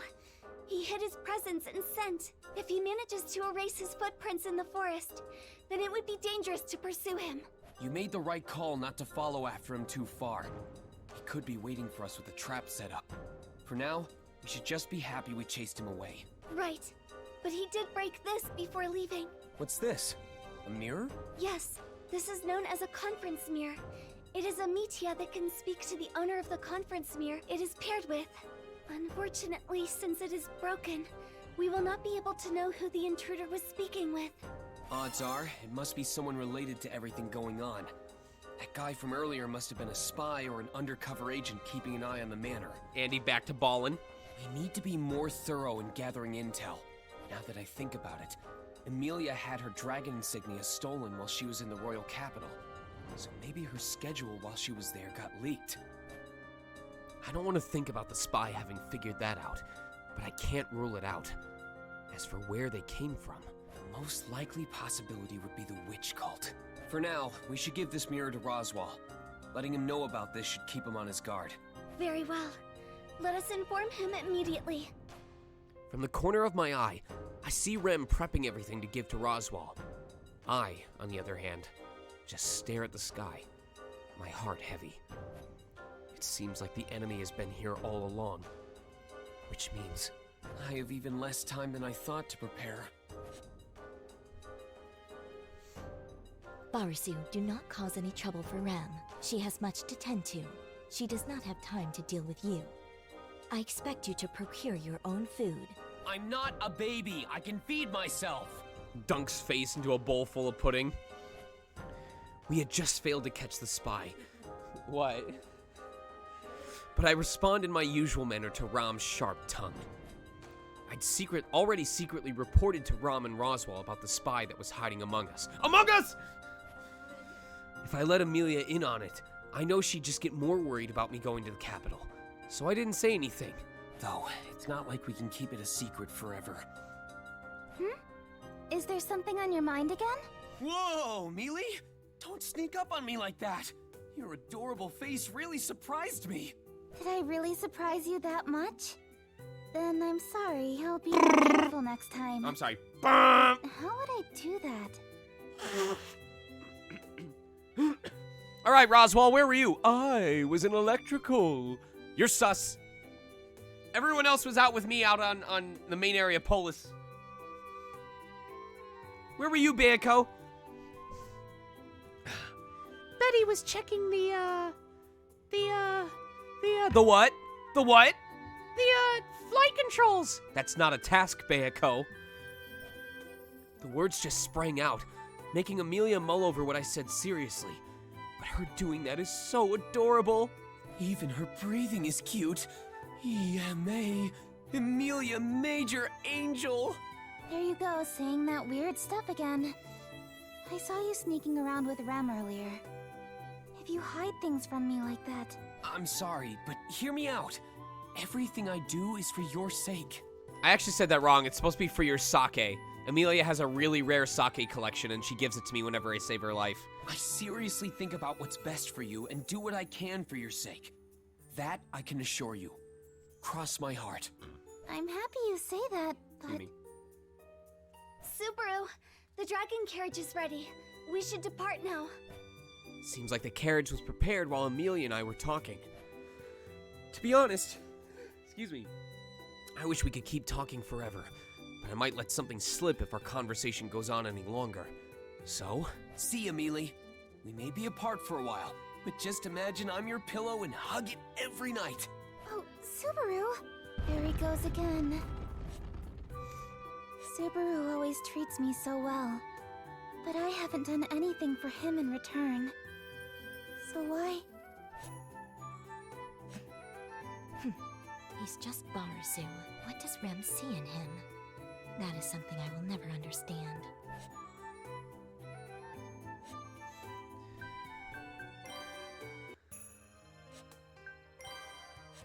Where shall I record this?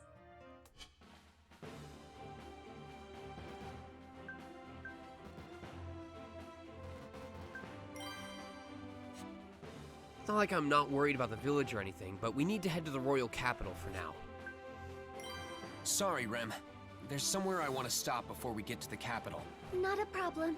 The Leaf House plains are along the way, so we shall make our stop there before we continue to the royal capital. Subaru, are you sure we don't need to hurry to the royal capital? Oh, sorry, Rem. But there is something I need to check first. I know it's a slight inconvenience, but I ask Rem to stop the dragon carriage for a moment so I can get a good look at the highway. The timeline has shifted a bit, but the location is still somewhere around here. I look around with that thought in mind, but I don't see any dust clouds anywhere. I don't hear anything out of place either. Doggo! That last time and the loop before that, everything went down here, in that incident where we fought the Dusk Bandits. Maybe it won't happen this time? I take some time to try matching the scenery with what I remember, but I don't see any traders or bandits fighting one another. We're late because of the spy holding us back, but it's hard to imagine two big groups ended a fight in that short amount of time. In other words, It's just like when I had Rem and Rom scout out the highway beforehand. the fight that was supposed to break out at that time didn't. It carried over to the following day. And it didn't happen this time either. Comparing the last two times and this time, the difference has to be... Is it because Emilia isn't with us? It sounds absurd, but saying it out loud makes me believe that just may be the reason. Last time, it happened on the third day. The time before that, it happened on the second day. Emilia was with us both times. And this time, it's not happening because Emilia isn't here. If the Dusk Bandits' movements are planned out, bandits is... then their true target must be Emilia. But that's... Could that spy have something to do with it? Was he talking to one of the Dusk Bandits? No way. I just don't understand this. They were attacking those traders, so they couldn't have known we were heading toward them. Unless the Dusk Bandits are made up of rejected actors to act so surprised to see us raining on their parade was a total accident. In that case, it's more like...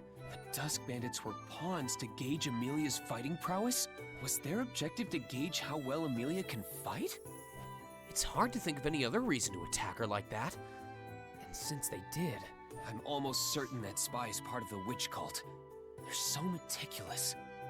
I don't really have much time left. I have to recruit as many allies as I can for Emilia while in the royal capital. It's the chipmunk! I told you guys! I told you it was a fucking chipmunk! With that in mind, it sucks that I won't be able to meet those two again. They only just became our friends, too. I would be thrilled if they joined us as allies. Things don't always go the way you hope them to. We only met last time because of the situation we were in. Never thought I'd actually be saying that I wanted to see those Dusk Bandits. Compared to the cultists, they're way better to deal with. Then again, they're all bad guys in the end.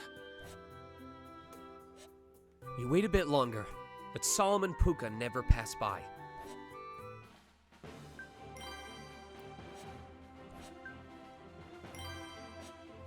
We'd be making a big detour. We should go straight to the royal capital instead. I want to see the trader's leader, but we should go to the royal capital first. Are we ready to depart now, Subaru?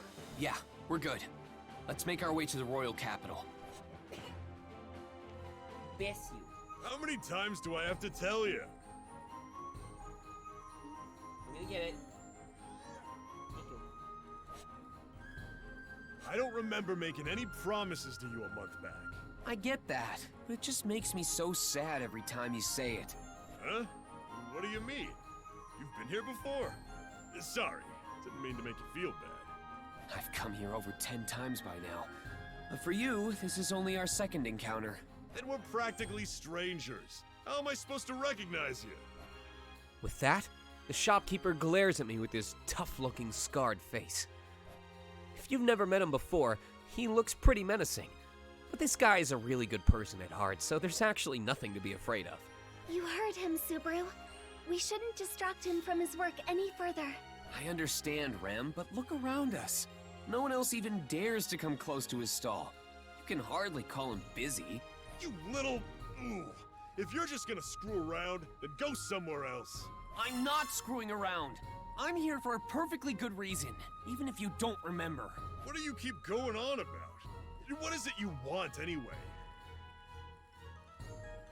I promised you I'd come back as a customer, So I'm here to buy some appas. What else did we learn today? We learned a lot of things. What did we learn? I learned many things. Here we go. When the dust bandits, you ended up escaping. It's unclear. Cut them, but you didn't remember what their promise was. The dust bandits. Doggo. I like Doggo boy. Wolfie man. Oh, so you really are a customer, eh? I thought you were just being a thorn in my side for no reason. You're such a kidder. I'll have Rem here turn these appas into delicious baked snacks. He's a woofer. So, give me 10 of them. Also... Sure thing. Thanks for the business. What else did you want? Also, I want you to deliver a message to Old Man Rom. Huh?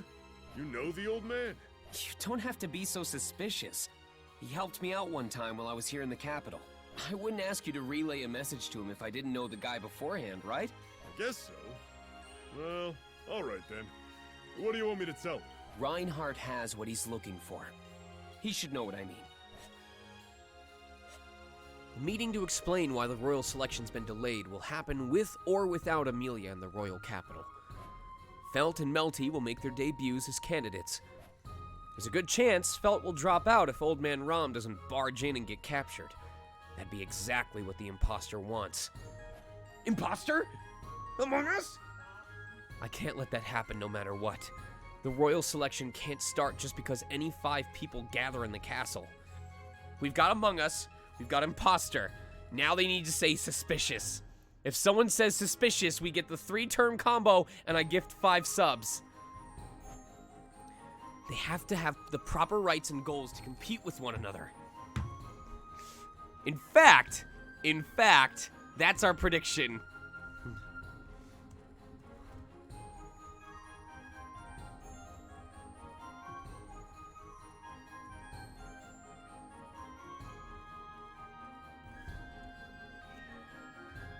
By end of stream, will we get the word suspicious?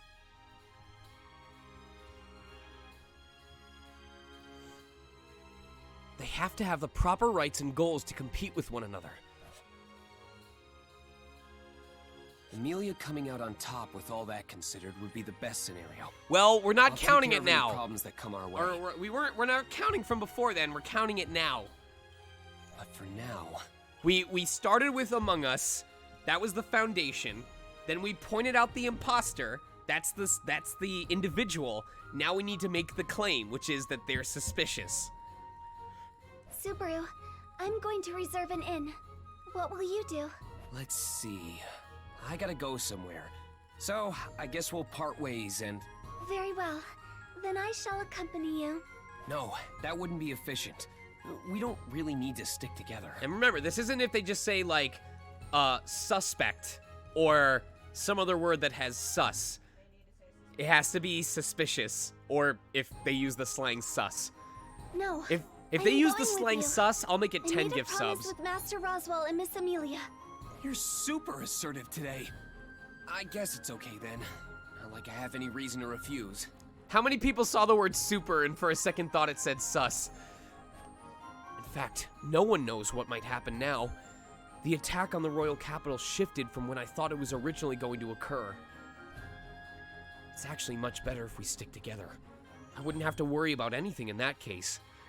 Everyone, every time they hear me start with an S word, if I say stick together, they're gonna be like, what did he say? Okay then, let's go together. Great.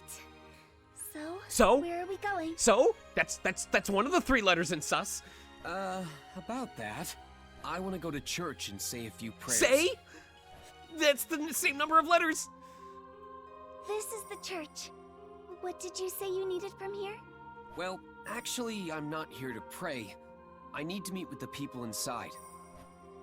I stick out my chin while I look the church over, with Rem also looking at the building. Now that I think about it, this will be my first time meeting Melty. That encounter happened after she'd heard the news about us defeating the Dusk Bandits. She was among the group of people welcoming us into the capital. She blended in with the crowd, considering how she looked so plain. But this time around, we didn't defeat the Dusk Bandits. I know, every time I say dust, you guys are like, So naturally, we weren't given a big welcome and didn't get the chance to meet Melty. I've got to be careful what I say in front of her. This is the first time we're meeting after all. Is something the matter, Subaru? Something? No, it's nothing. By the way, is this the church that worships the Holy Dragon? I'm not too familiar with this church, but I believe it is. Lagunica reveres the noble dragon Lord Volcanica due to our covenant. This church was built to honor that. Oh yeah, I've heard about Volcanica. GameStop was giving them out about 3 months ago. You mean like, this is how they express their thanks to the Holy Dragon? No, they bring a chipmunk to the altar and smash it into a pulp. This is the blood of our Lord. I like the pulpy bits. I believe so, though I am not too pious myself. Still, there are a lot of people around here who are. While chanting sus, sus, sus, sus. I'd say that's pretty natural. Basically, the dragon is like a god in this world, but its existence has been proven. Unlike the gods who don't meddle in the affairs of the world even when their followers pray, the dragon apparently does offer its help.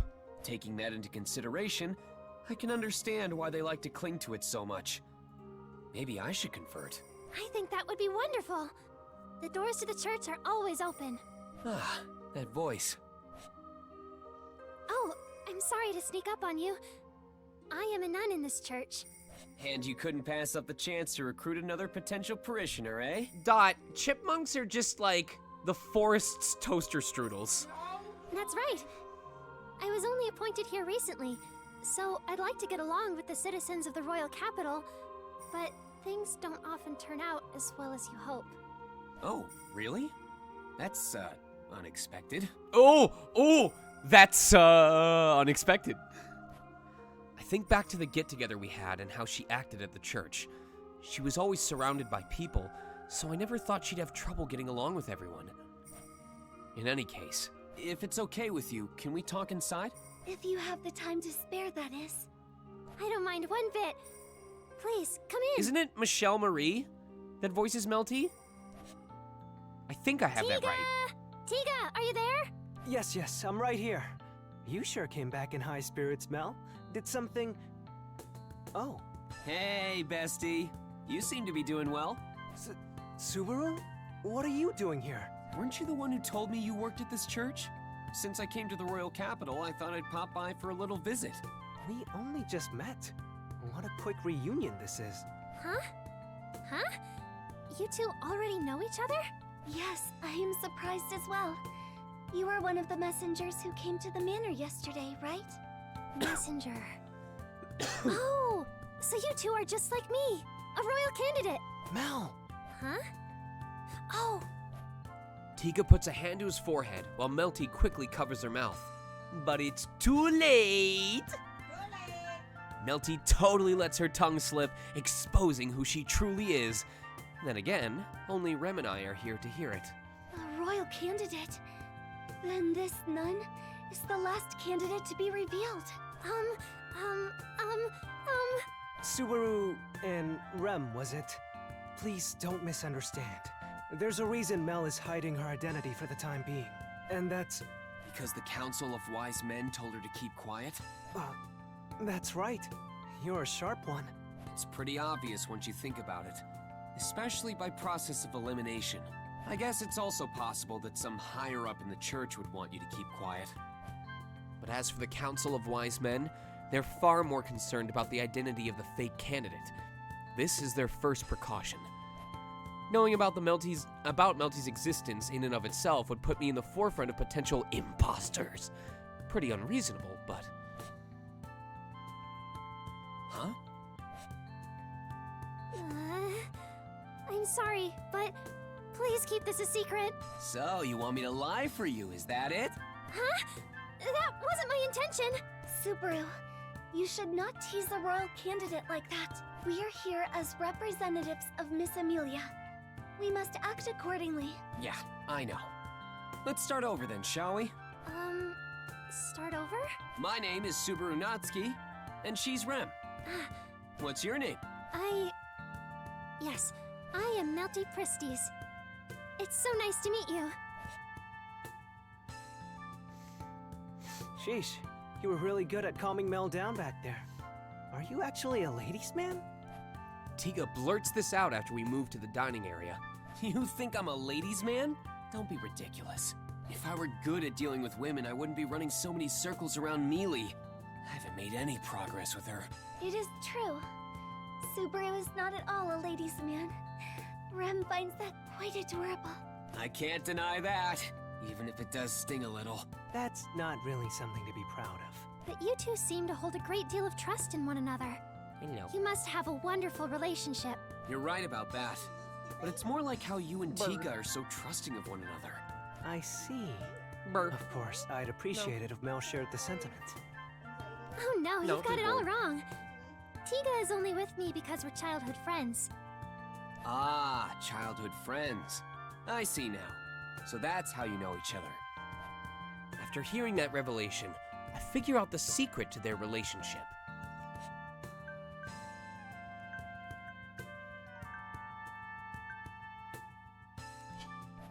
I've always thought those two seemed to be rather close. Now that I know they're childhood friends, I'm convinced. But So, you've been connected at the hip since childhood, huh? You must have it pretty hard, Tiga. I'm glad you picked up on that. I've been struggling for many years now. I'd like my perseverance to be commended every now and then. Melty's reaction to Tiga's strife is concerning. Now I just feel sorry for him. Before I go on, here's a gift. I thought it'd be rude if we showed up empty-handed. Wow, thank you. These apples look delicious. Shush! Shush! So close! I hand over the appas, and Melty's lips form a big smile as she receives them. I'm sure that scary-looking shopkeeper would be happy to know how much you like these.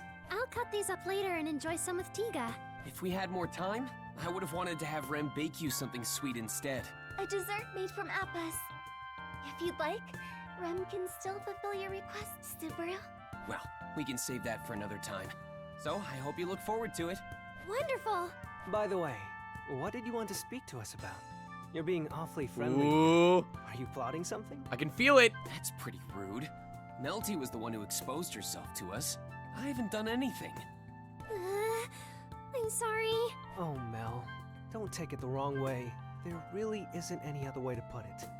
But I do hope you'll be more careful from Watch here it be on the out. chipmunk that says it. That wasn't very consoling. Now then, Subaru. Master Tiga seems to be wondering as well. But about the reason we came here. Since we're in town, I thought we'd say hi to a few of our acquaintances. But things are a little different now, knowing Melty's a royal candidate. Meaning... No need to worry. That just means we can be on friendlier terms with one another. Do you mean to say that Miss Amelia and I will be allies? I think that's a wonderful idea. Yeah, I agree. It's better to have more friends than enemies after all. Honk. Words to live by. But you could also say that incompetent allies may be more harmful than a competent enemy. As he says... To anyone who doesn't believe this phrase, hold on. Words to live by.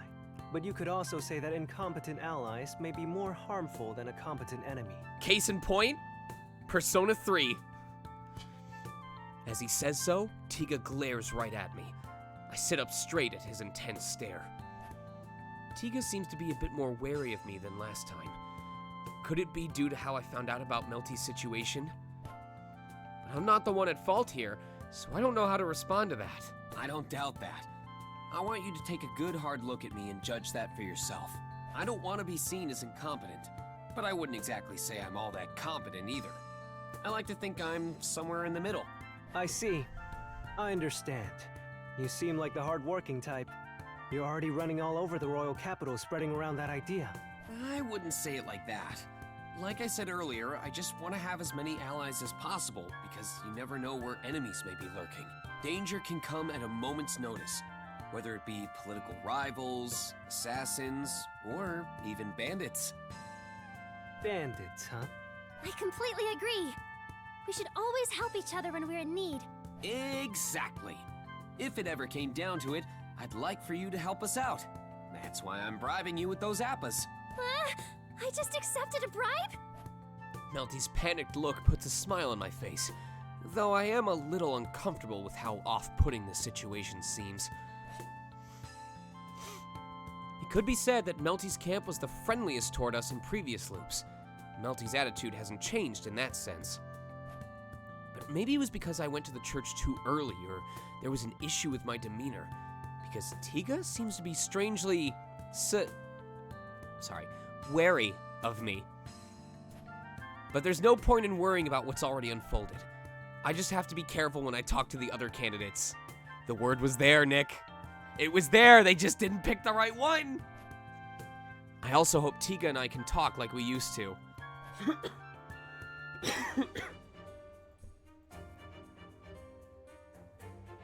Ace Attorney music, baby. You are quite late. I was worried something may have happened along the way. I am terribly sorry, Miss Cruchet. And unlike what was previously discussed... Oh, the sea! Disgust. If it hadn't been for the sea, it would have been disgust. Miss Amelia isn't with Mew. And after Miss Cruchet took the time to meet Mew in person, that doesn't make Mew look too good, Mew now. I apologize once more. We just arrived at the mansion, and Rem is already bowing her head in apology to Cruchet and Ferris. The reason it turned out this way is because our schedule fell behind when we visited the church, not to mention that Amelia isn't with us. And since I made the call on both those points, I'm the one at fault here, not Rem. I made us late, and Amelia isn't here because of me. From what I gather, you must be the one mentioned in the letter. I believe your name was... Subaru Natsuki. I'm sorry for being so disrespectful. The letter she mentions is the one Roswaal sent to Cruchet prior to us meeting now. The contents of the letter mention a request to have my gate treated, as well as to look after Amelia. Regarding your treatment, I have prepared for the best healing mage in the kingdom to look after you. As for the conditions care, of Auroria. accepting the arrangement, we have already come to an agreement with Margrave Mathers. But there is still one issue to address. As she says so, Cruchet turns to look at me. Based on my past experiences with her, I sense that she wants to bring up something that would be difficult to discuss with me here. Don't worry, Cruchet. I have a letter from Roswaal explaining my role in this. Rem and I are official representatives of Amelia. I see. I will take a look. I had over the letter I'd been keeping in my pocket. Cruchet reads through it rather quickly. Then, I must ask you one thing, Subaru Natsuki. Yes? It is true the Margrave wrote this letter expressing that you are his and Amelia's representatives. However, this letter is not but mere paper. You must keep in mind responsibility lies upon the one who bears it. Do you understand the meaning of this? Are you prepared to take on that weight? Cruchet's overpowering aura as she asks the question makes me feel like it's burning me alive. All this pressure is making it hard for me to breathe. I try to sink my body down, but Cruchet's intensity is unwavering. My lungs feel like they've collapsed. I'm at a loss for words as my voice catches in my throat. Yet despite this suffocating atmosphere, a fire of my own wells up inside me. Thank you, Frank's Red Hot Sauce. The pressure, the fear, the despair I felt in that moment, nothing can overwrite that. Burrito shits wait for no one. A nightmare that washes everything in white and puts the world in an icy slumber. To overcome that, I am prepared. You may not see it that way, but it's true. I'm ready. And I fully understand that my conviction can't be proven with that letter alone.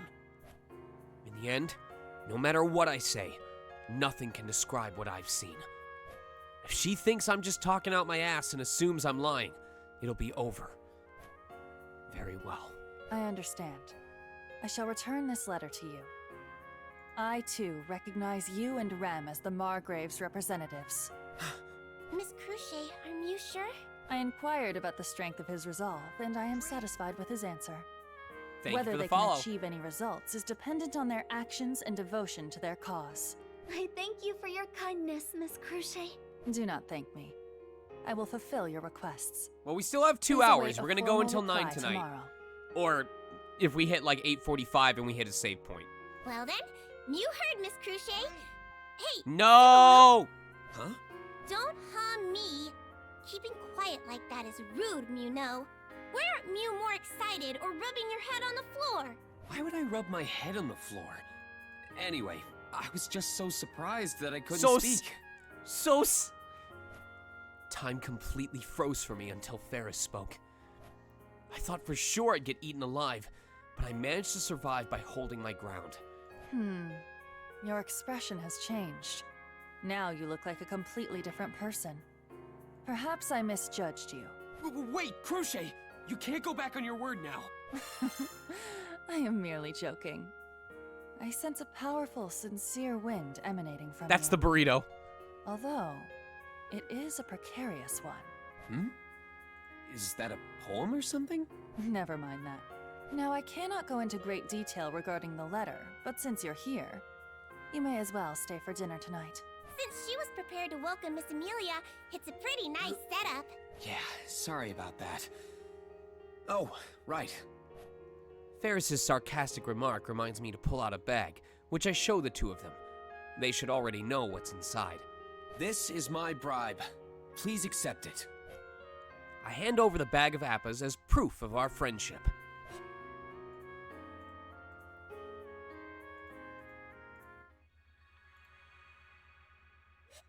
The next day, after having dinner at Cruchet's Manor.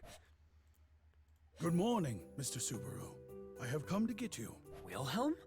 You went out of your way to come here? Today is the first day of your treatment as agreed upon. Ferris can be quite busy in a manner of speaking, so I was sent to fetch you. The man bowing in front of me is Wilhelm, an associate of Cruchet's. In any case, this is the first time he's been sent to come get me. Is this because I was late yesterday? I would not know. I merely came here as Ferris had instructed me. That cute-faced little... So, Ferris is the type to hold grudges, huh? That is Ferris's nature, and Miss Cruchet tends not to interfere. Is that so? Oh, right. About what we were talking about yesterday. There is no need to rush. Miss Cruchet is not one to heedlessly fret over such matters. Such... I will not ask you to hold your breath, but instead that you please just wait a little longer. Right. Thanks. I appreciate it. Heeding Wilhelm's advice, I keep my expectations in check. Still, what he's saying makes sense. Unlike last time, Amelia isn't here with me, and at this point, no one outside of the involved parties knows why the royal selection has been delayed. That means I'm missing a key component to help push Cruchet's decision along. The contents of Roswell's letter had to do with establishing friendly relations between Amelia's and Cruchet's camps. Crushes! Wait. Has it been that way the whole time? I could've... Wait. No, it is! It's missing a C! It is missing a C! Okay. One could say that it's something like an invitation to form an alliance. As for whether Cruchet will accept it or not, it's still too soon for her to give us a clear answer. There isn't much time left. It's frustrating, but I'm the only one who knows all this. But if I go on about a threat without evidence to back up my claims, people will just dismiss me and call me crazy. The number of lives at stake is just too great. I need to stay calm and keep the situation under control. I feel like I'm slowly losing my edge. Is something wrong, Subaru? If something is bothering you. I don't know. I just feel like my humanity is about to deteriorate. Do you notice anything about the look in my eyes? It doesn't look worse than before, does it? Does anything look... wary?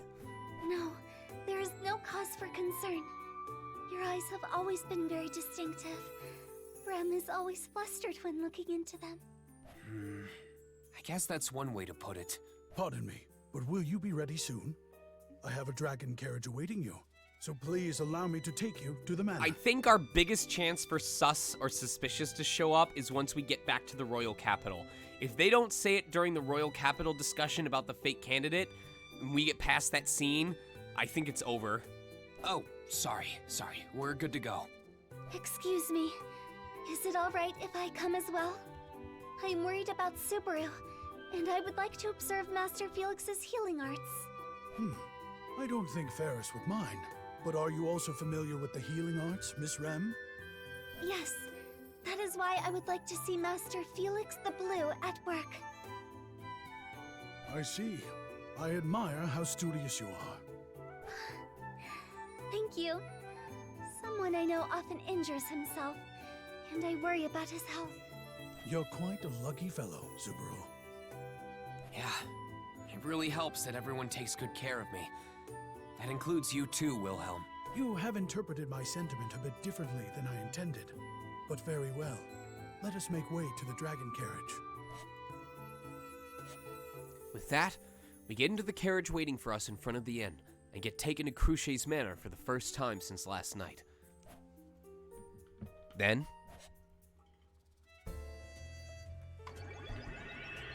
God! Uncle! Uncle! Jeez, you exaggerate too much. I haven't done anything that terrible to Mew, have I? You think this isn't terrible? You're basically a doctor. Don't you understand how your patients feel? What a mean thing to say. Fairy is hurt. Maybe I should tell Anita Miss Cruchet. Why you? Bleh. Tongue out, Ferris claps while dodging my spiteful gaze. I'm sorry. I need to listen to that again. Bleh. Ferris's treatment is as usual, but it still felt like my insides are being mixed with a blender. If I think about it calmly, my body resets every time I return by death, so the treatment will never be finished. If I think about it calmly, my body resets every time I return by Bleh. Meow, meow. No need to moan about it so much. These things are most painful in the beginning, so it will gradually ease up, meow. Quiet, you!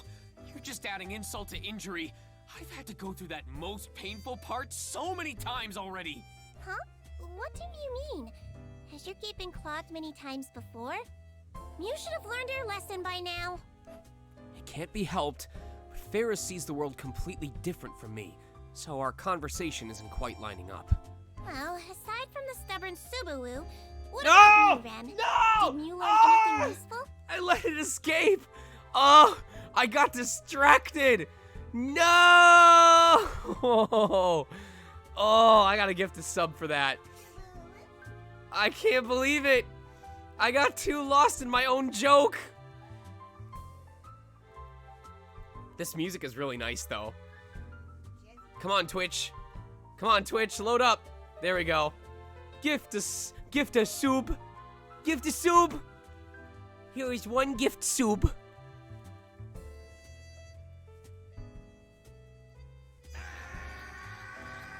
Amatsi. There you go. Yes. Thank you for your consideration. It was a great learning experience. Yes? What you did so naturally was so advanced that it may be difficult for Rem to reproduce such methods. Perhaps I can manage an imitation of the key points at best. Not even you can do it, Rem? Seeing Rem's lack of confidence and disheartened reaction, I honestly can't help but be surprised, considering she was the one who healed my wounds before. Out of the members of Roswell's manor, Emilia, Rem, and Beatrice are the ones who can use healing magic. Based on what I've heard, Emilia isn't very good at it, so really it's just Rem and Beatrice who are the two specialists. Rem is nowhere near Miss Beatrice's level. Lord Roswell has taken the trouble of teaching me, yet I am still inadequate. Wouldn't that make Roswell a bad teacher then? I've been told he's an amazing magician, but they say many geniuses struggle with teaching things that come so easily to them. Maybe Roswell is like that too. Like he just makes a bunch of noises when he tries to teach people things. You sure say the craziest things, Subaru. No, not this time. You know that Margrave Mathers is the greatest magician in the entire kingdom and the head of the royal court magicians, right? Someone like that couldn't be bad at teaching others. Although, now this is just a rumor, but I've heard the Margrave isn't good at using healing magic. We have a visit from another special cat who also happens to be a boy.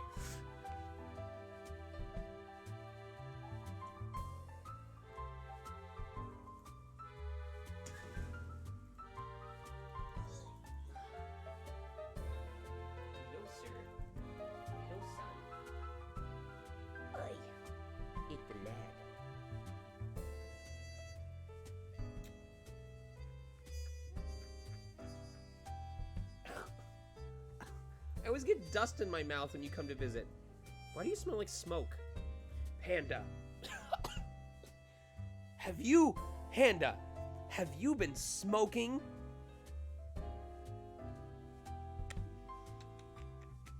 There's dust. There's dust in your ears, buddy. Say hello. Say hello. Say hello.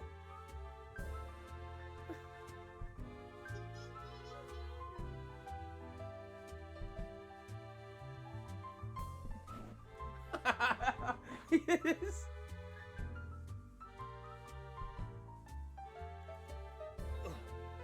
Stick him up. It's just looking back at me. Like, do you mind? Ugh. Oh, he's walking on the laptop. Hi.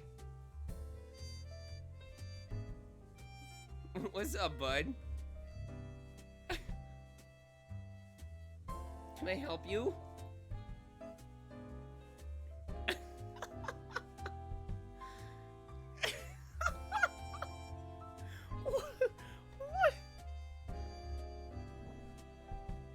What?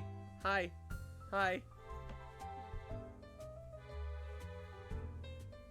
What are you gonna do? What are you doing? What are you doing?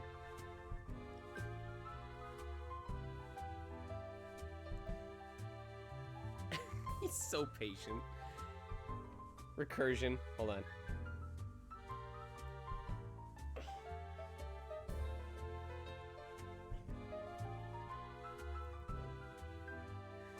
Closes the laptop.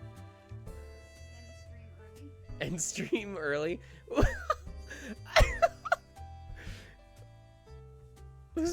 This stupid lad. Look at his tail. His tail's just.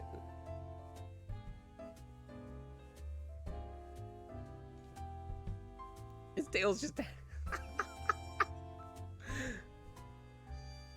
Oh, he numb. Oh, I squeeze his head. Bite it. Ah! So vicious. No. Ow. Hunger. Ow! Love bites.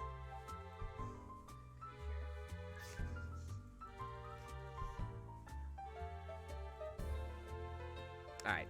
Let's give him some dinner. Excuse me, sir.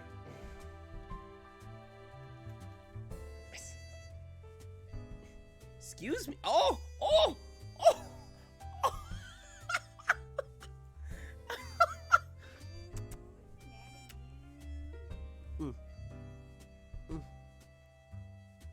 Excuse me.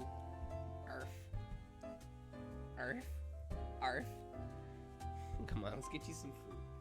Come on.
Thank you guys for your patience while I took care of that. He is a very obedient boy.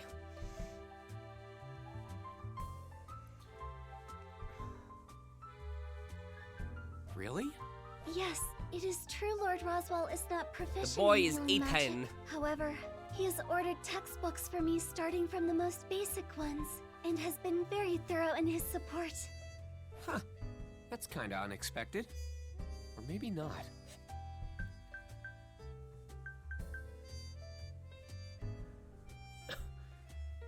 Huh. Roswell's a free spirit who acts pretty nonchalant about everything. But there's no doubt that he cherishes Rem and Rom greatly. Some time ago, he reacted with anger when he lost Rem during that loop at the mansion. His attitude from that time proves it. But if that's true, have you and your sister known Roswell for a long time, Rem? Yes, we've worked for him since we were little. Ever since our village was burned down. I bet you he burned down that village. That escalated quickly! Maybe this has to do with what Rom had mentioned something in passing a while ago. She said her village was engulfed in flames. Oh, Rem, I'm sorry. It's quite alright. Rem has already come to terms with it. But you are very kind, Subaru. If this is me being kind, I guess I set the bar pretty low. Once Mew make up your mind on something, Mew lose sight of everything else. Though, Fairy understands how Mew feel. Fairy is head over heels for Miss Cruchet's noble character. Speaking of that Cruchet that you love so much, how are things coming along since we last spoke? Really, Meow? You're so hasty, Subaru. No. Don't Mew remember what Miss Cruchet said? She said she'll think about it, so just trust her and wait patiently. And don't worry, she'll treat Mew well. You and Wilhelm said the same thing. Meow? Mew asked Old Man Will about this? Now Mew know how in sync we all are. Yeah, I guess. All I can do in the face of Ferris's amused laughter is nod along, a forlorn expression on my face. A combination of the discomfort from having my insides stirred up and this inexplicable sense of fretfulness. They make it abundantly clear that I'm anxious to do something about this situation as quickly as possible. Now that we're finished with your treatment, we should unwind for the day and head back to the inn. Not so fast, Rem. Do you remember what our goal is in coming to the royal capital? To investigate why the royal selection has been postponed, as well as your objective to recruit more allies for Miss Amelia. Exactly. Healing my gait is just a bonus. But I do understand you're just worried about me, Rem. Yet you still push yourself. I understand. Looking after you is also a part of Rem's duties. Miss Amelia and Lord Roswell did leave you in my care after all. Please leave everything to Rem. If she said, if they said Mewspicious, I would lose my mind. Yeah, that'll be a big help. I don't think it would count. They have to say sus. So, what exactly will we be doing? Have you formulated some kind of plan? For now, I think we should pay each of the royal candidates a visit. Do you know anything about them? I'm not acquainted with many of them. Look at how but I fucking have heard about the chonker types this of lad people is. they are. Hold on. Look at how chonker this boy is.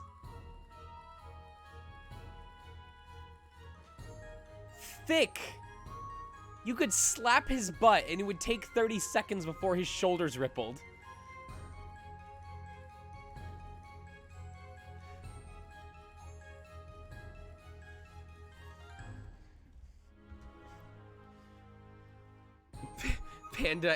Panda. Oh, I thought it said Panda ate the small dog. And it's like, well, I don't hear the dog barking anymore. Last night, when he decided he was tired, he came back into the apartment, jumped up on the blanket without me prompting, kneaded the blanket for like 5 minutes, and then plopped himself right here with his head pushing up against my chin. And when I woke up in the morning, he had fallen into the crook of my arm, like the crook between my arm and the side of the couch, completely on his back, like in a bunny pose. And a couple times when he yawned before officially getting up, he stretched his legs out and bashed his head up against the underside of my neck to like smooch me good morning. There are Miss Melty and Miss Crochet, both of whom we met yesterday, the chairwoman from Kararagi, Miss Anastasia, and the aristocrat of Lagunica, Miss Priscilla.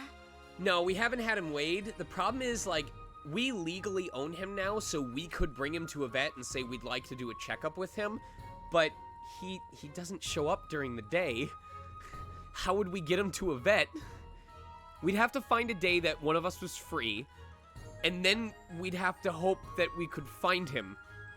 Like, we'd have to schedule an appointment ahead of time and then hope he happens to be around during that day. With 5 candidates, the royal selection will be a battle between Miss Amelia and those 4. Rem counts out the candidates on her fingers as she fills me in. However, the truth is a bit different from what Rem currently knows. What I mean is, Felt will be revealed as the 6th candidate at the briefing that will be held at the castle tomorrow. According to Tika, the order in which Felt and Melty were found is different depending on who you talk to. Either way, since the announcement would take place tomorrow, that part isn't really important. Anyway, I want to pay a visit to the other 2 candidates, but... But? Both are pretty quirky. Or rather, they have some more worrying qualities about them. If I put an RFID tag, I want it modded so that I can send little electrical impulses through my phone to control him like a Pokemon, and then have him go fight other cats in the neighborhood for experience so he can evolve.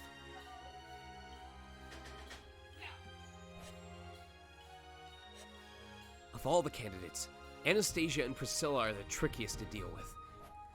Anastasia is a businesswoman, and I know I'm no match for her in a verbal duel. On the other hand, the issue with Priscilla has more to do with her personality, and I have no idea if she'll even listen to us. But if we're talking about the fake 6th candidate and all that... Oh! There's plenty of reason to suspect these 2.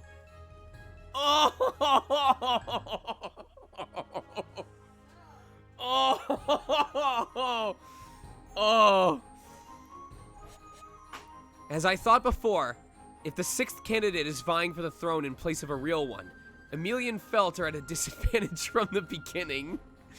Amelia is a half-elf that everyone hates on for some arbitrary reason or another, and Felt is an orphan from the slums. Going out of the way to make either of them out to be the imposter is like giving up on winning from the get-go. I still believe Amelia has what it takes to win, though. Logically, that means the imposter is one of the remaining 4.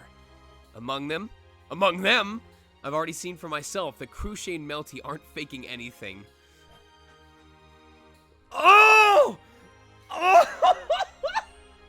That's why the last 2... Oh! It's there! Oh! I was looking at suspicion! There we go, baby! There we go!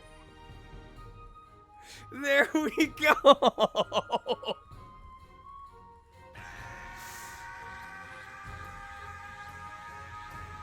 Oh my god. What? What do you need?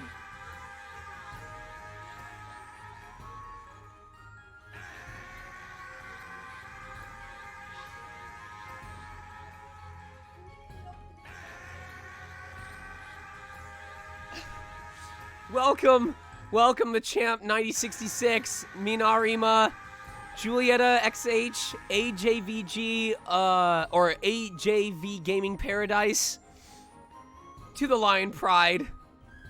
Holy crap. See, I was looking ahead. I saw the word suspicion, so I was like, oh my god, we're so close. No, we got among them, not among us. So I saw the word suspicion, and I was like, oh, we're so damn close. And then I looked earlier in the sentence and saw that, suspicious had shown up.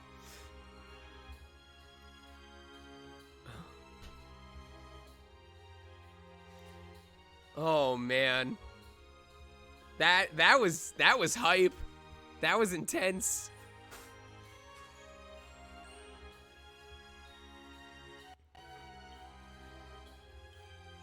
Okay. All right, now for the bonus round.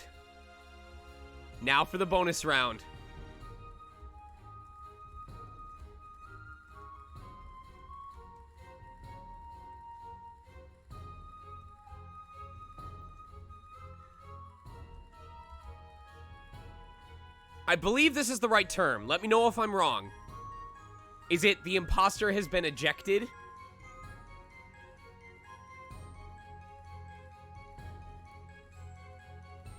Okay.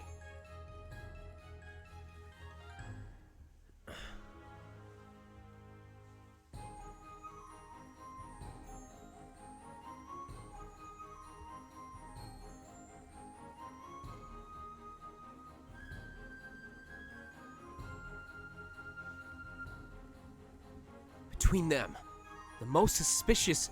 Wait, that's even a typo! Between them, the most suspicion one is... That's a typo! It should be suspicious twice! What the hell? Anastasia was attacked by Wolf when she was with me. I honestly don't remember much because I was so frantic back then. But it didn't seem like Anastasia was acting.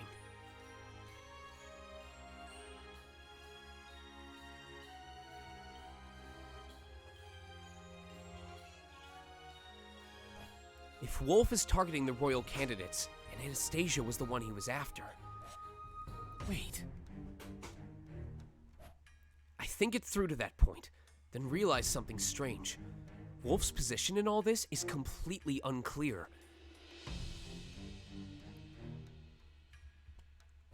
Because of the tragedy that occurred at the royal capital from last time, I thought he was a part of the witch cult and one of Pedalcuse's comrades.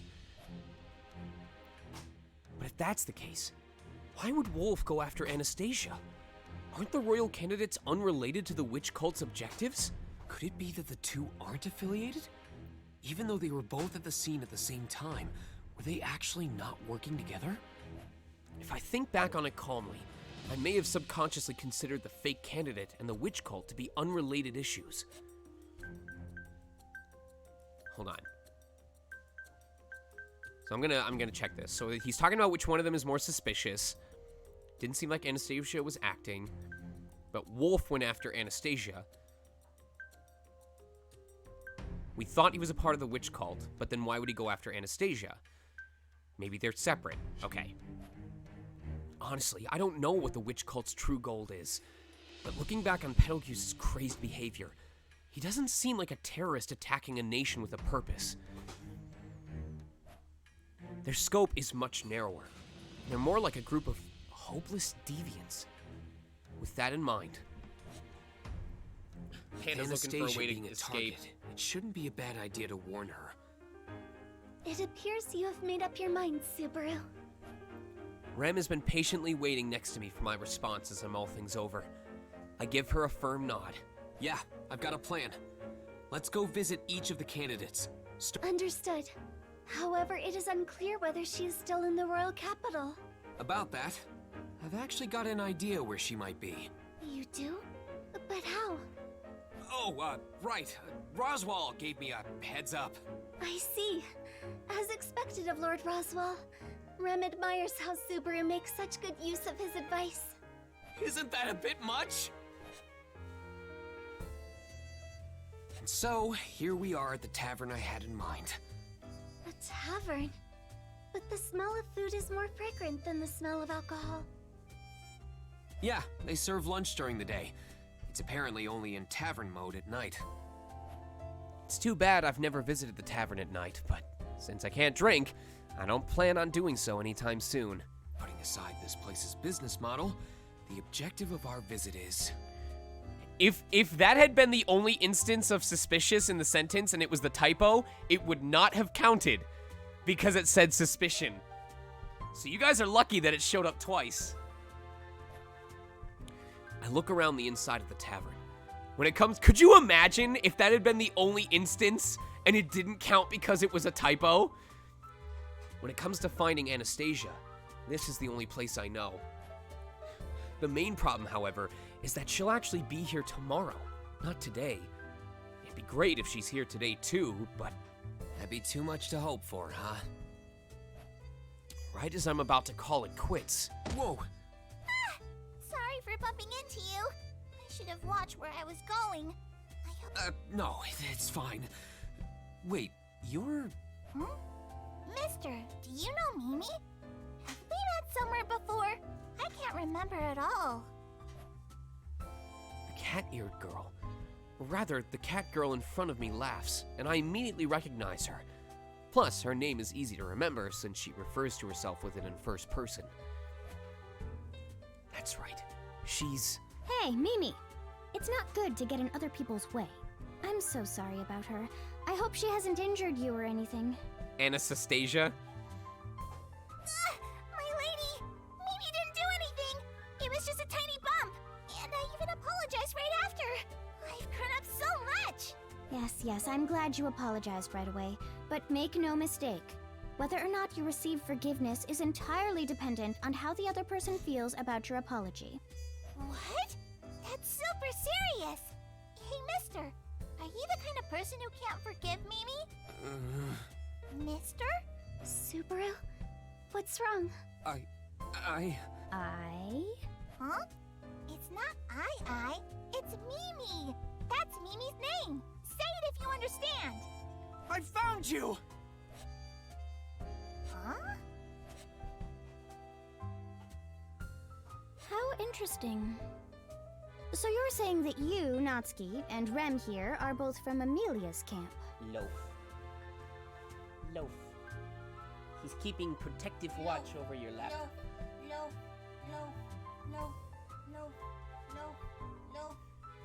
Loaf. I loaf you, Panda. Yes, that is correct. We apologize for the sudden intrusion. It's fine. This isn't my home or anything. And we just happened to run into each other at the same eatery. That's really all there is to it. I want a 2-hour stream where I do nothing except put this music on repeat and work my way through, like, every single variety of Peeps. And you guys just watch me get progressively... Just watch me get progressively more sick as I keep shoving sugar birds in my mouth. Anastasia then has a sit at a table and talks with us. I'm really glad for how things turned out, but... With Mimi bumping into you, we must have been brought here today for a reason. I'm a firm believer in fate, you know. Oh, I see. I didn't expect that from you. I thought all you merchants were more pragmatic. Of course, being grounded is important. I run a company, and I won't get anywhere with intuition alone or by reading the weather. Because Vimdeklis, being popular on Twitch is about providing something that people can't already get from another channel. Sometimes, that means taking on the challenges no one else is willing to do. But once you've exhausted all your wits, it can be exactly those superstitions that affect the outcome at the end of the day. That's why I don't take things like luck or prayer so lightly. Do a stream with this music on repeat while you just pet Panda for 2 hours straight? Oh, sorry. I wasn't trying to demean you. It's fine. I'm not mad or anything. I'm only saying that there are such ways of thinking out there. With a cheerful smile, Anastasia lets me off the hook. Her smile has a sense of elegance to it.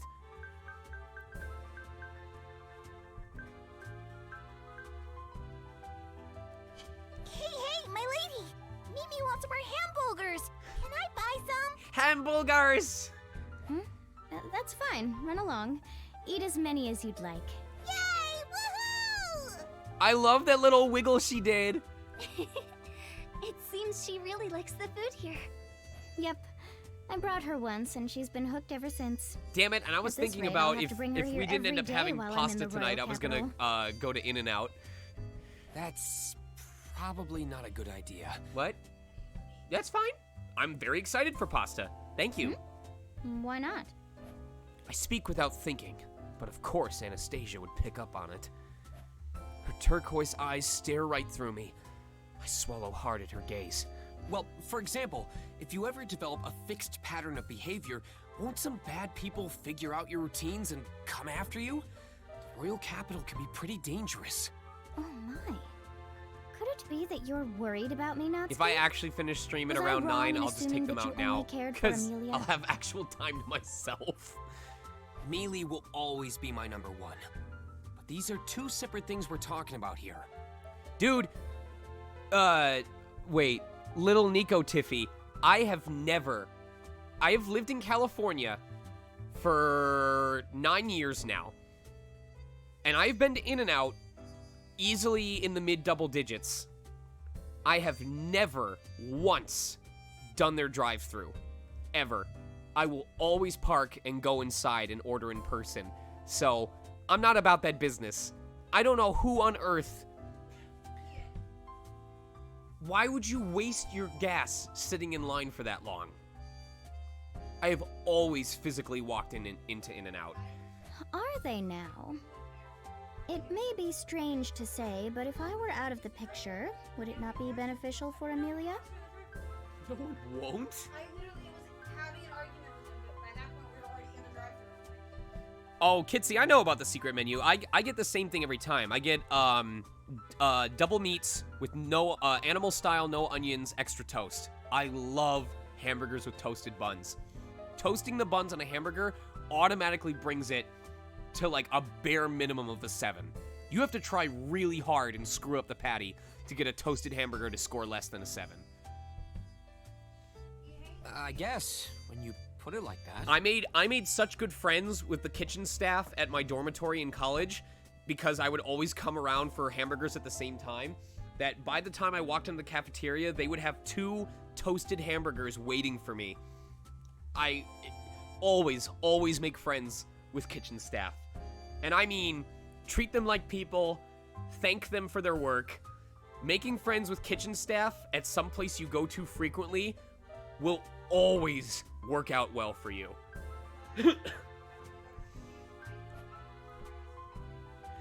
I get where Anastasia's coming from, but I don't even want to think about that. Besides, I already saw it with my own two. There was one time where they had run out of a certain dish for the day, but they knew that I liked that dish. It was something. It was either General Tso's or something. They saved the last portion for me.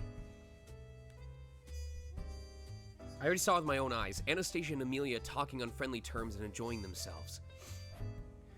There's no need to hate each other just because we're rivals. So it's not like I want Anastasia to just disappear. Sorry, that was silly of me. Huh? I didn't expect you to look so sad. You're such a strange boy, Natsuki. Shikarax, the only reason there would be a 14-hour line wait at an In-N-Out is because there were people stupid enough to wait in line for 10 to 14 hours. That is one part of what makes Subaru so wonderful. I don't know what you're talking about, but I guess my face looked pretty pathetic just now. I will say, one unexpected perk that I got to have during my very brief time working at Disneyland California Adventure. My employment happened during the time that they switched out Tower of Terror for Guardians of the Galaxy. So on opening night, I got to have a ticket to go on it when it opened before the park closed. I really enjoyed it. Like, I get why people miss the nostalgia of the original Tower of Terror, but as someone who really enjoys, like, spectacles and, like, bright lights and, like, high energy, high octane stuff, I think the ride was more entertaining than... Because originally, the Tower of Terror was just about the fall. Everyone's like, yeah, we're telling the story. All right, when do we get the falling part?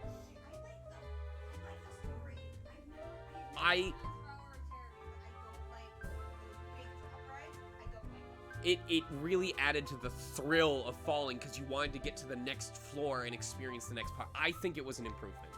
I know that people will have arguments about taking away the nostalgia, but I'm of the camp that believes overall it was a massive improvement.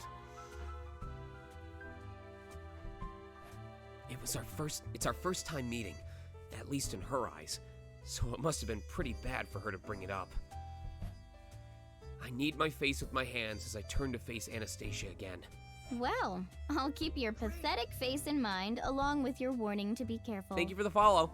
Oh, and by the way, how'd you know I'd be in this tavern today? Ah, that's a trade secret. Trade secret? What are you going on about now? Are you trying to stonewall me out of the most important part?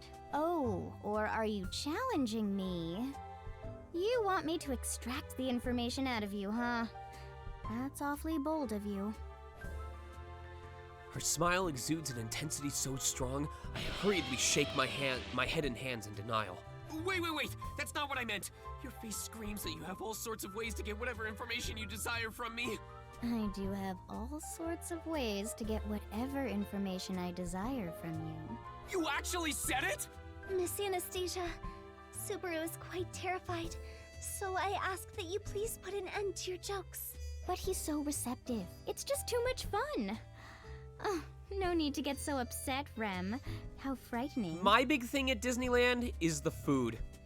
I will stop at every food and snack stand and get something. The most expensive part of a Disneyland trip for me isn't the entry ticket, it's the food. After laughing for a moment, Anastasia takes a small breath. Then, So, what are you actually here for? the air about us changes dramatically. And as if on cue, the band playing in the corner changes their song too. What the hell's up with that? How do I put this? Great people have a particular aura about them when you cut right to the chase. I try to hold in the goosebumps as I mutter under her pressure, which rivals that of Crucia's that I experienced just yesterday. Meanwhile, I mentally prepare myself. Dude, the food and wine festivals fuck me up. Pork belly tacos, bacon macaroni and cheese, dessert bread with fig, honey, and like cream cheese or something like that. Sourdough bread with dipping sauce. Oh, craft breweries or craft beer. Once I'm ready, I lift my head and compose myself. I let out a laugh and continue the conversation. It's simple. Someone is targeting you, Anastasia. I wanted to give you a heads up.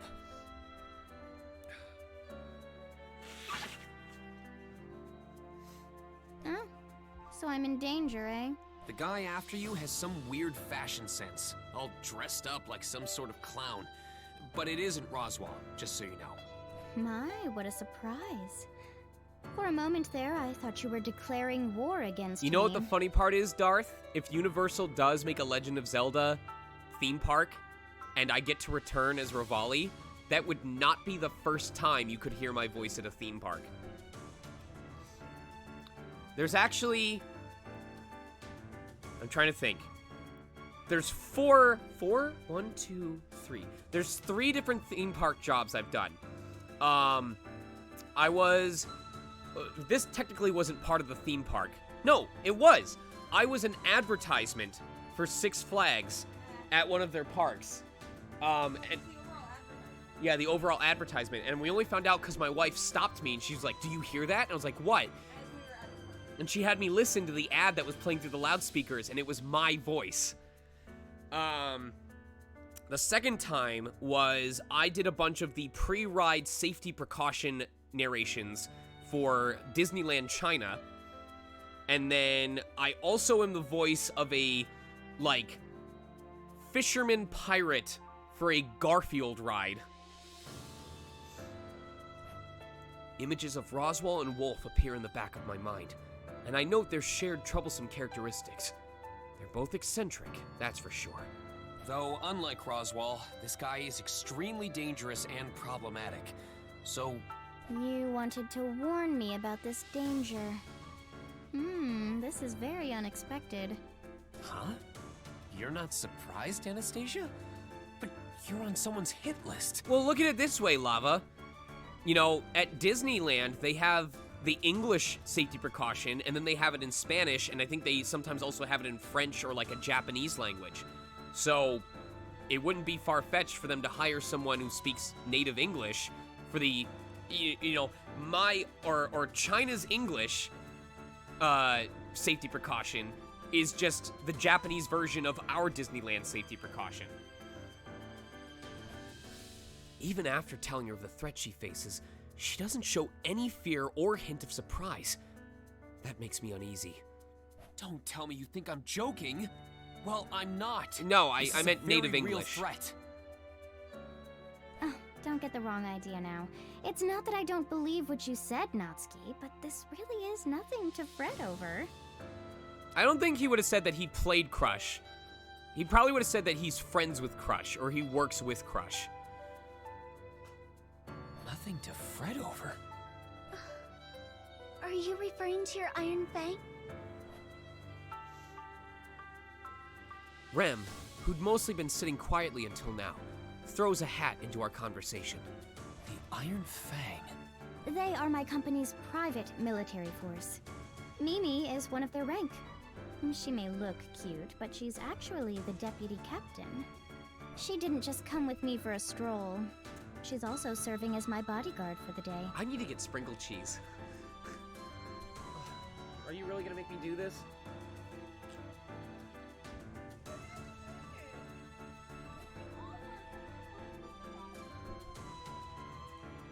I feel like this would taste really good with teriyaki sauce. I've seen the Iron Fang in action firsthand, so I know what they're capable of, especially how reliable their members are, like Ricardo and Mimi. Subaru, it is likely Miss Anastasia has experience being targeted and is aware of such situations, considering her position. That's why I have my own private army, my cute little kids. I appreciate the warning, Natsuki, but this isn't something that needs more attention drawn to it. In a position like hers, she's often on a rival's laundry list. That's why she has her private army for self-defense. I understand her reasoning behind that, but... He's different from your run-of-the-mill assassin. I really don't think your Iron Fang would win against him. Panda's looking at you like, what the fuck was that?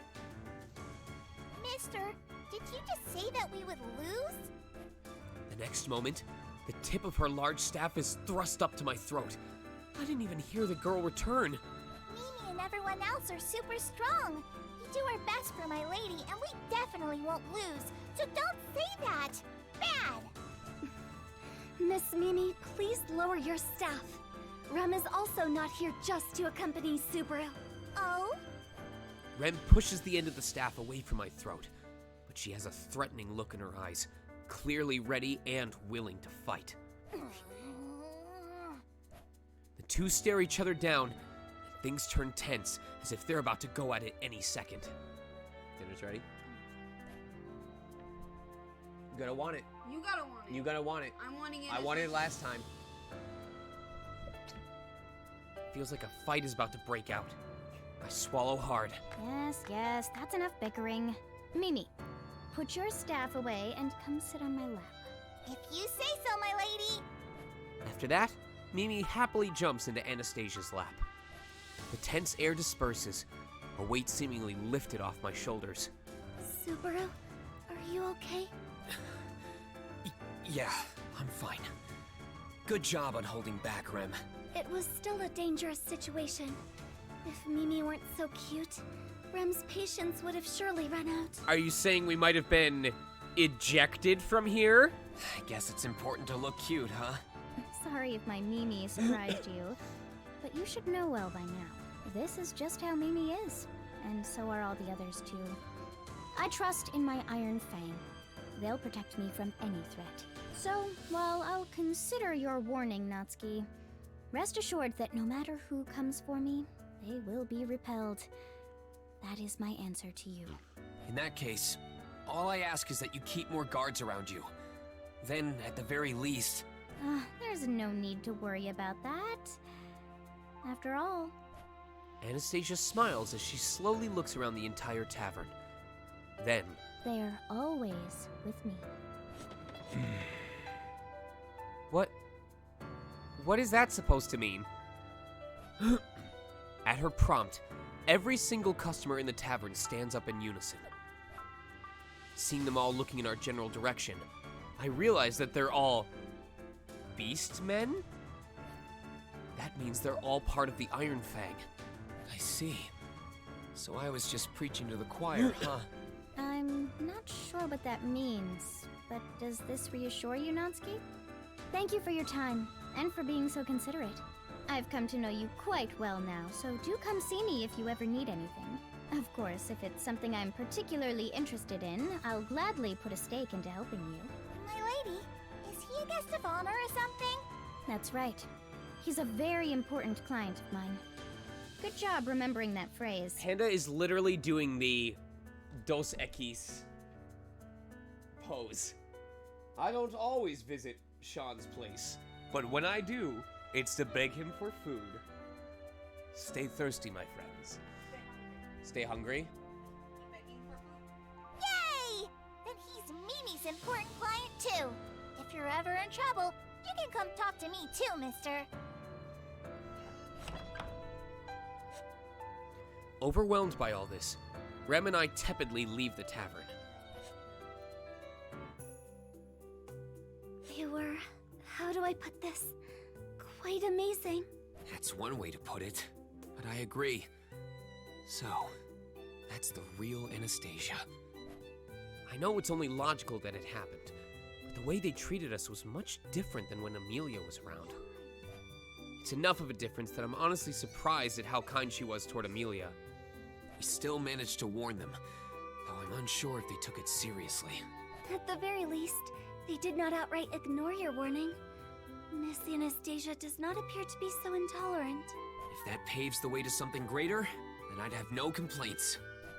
I can't tell if the impression we left on Anastasia from our meeting today was good or bad, or if it had any influence on her. She doesn't think I show her any ill will, at least. I can't rule out the possibility that she'll think I'm incompetent if I come to her with useless information.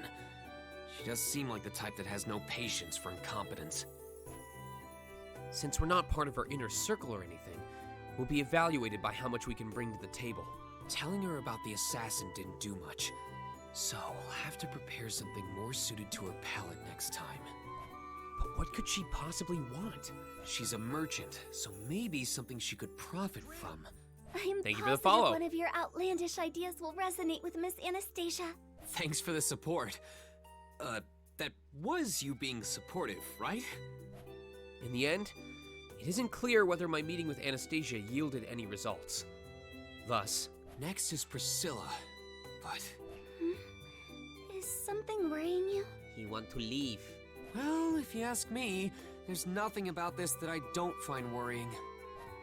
I've only met Priscilla the once, having that pompous exchange with me in front of the apple seller's stall. But even though it was just that once, she left more than enough of an impression of being a pain to deal with. And that guy with the helmet, Al, was it? Including him, they're the strangest people I've met, bar none. I honestly don't know where to start with them. Do you have any ideas, Rem? This is not my forte, but I believe it would be rude to make an appearance without a gift in hand. If you know of anything Miss Priscilla might like, it would be a good idea to bring it with you. A gift, huh? But what would she like? We only met the once, so I can only go off of the impression she left behind. My impression of Priscilla. She's gorgeous, selfish, and conceited. She's also very eccentric, ignorant of the world, and red. Red, you say? Yeah, very, very red. So something red that Miss Priscilla would like. That's pretty tough. Wait a second. Talking it out like this makes me realize the one red thing Priscilla is interested in. And that very thing. What's up, kid? So, you like this place enough to come back, do you? Oh, you remember me this time. I must be moving on up in the world. I never thought the day would come that you'd recognize me. I'm going to attempt to eat this pasta while we play the game. Don't make it sound like I can't put a face to a customer. It ain't easy remembering someone who only came by once over a month ago. Ah, but the pretty girl you've got with you is different. I always remember pretty faces. Thank you. But please take a good look at Subaru. His gallant appearance is not so easily forgettable after a passing glance. I don't know about gallant, but some people have said my eyes haunt them in their dreams. I don't agree with the young lady, but you've got a messed up sense of humor, kid. Anyway, you came all the way out here. Am I wrong in thinking you didn't come just to chat? Of course. Or, well, I want to say that, but... But? Oh, right. Your message. Don't worry. I passed it along. His expression changed when I told him, though. Not sure what that was all about.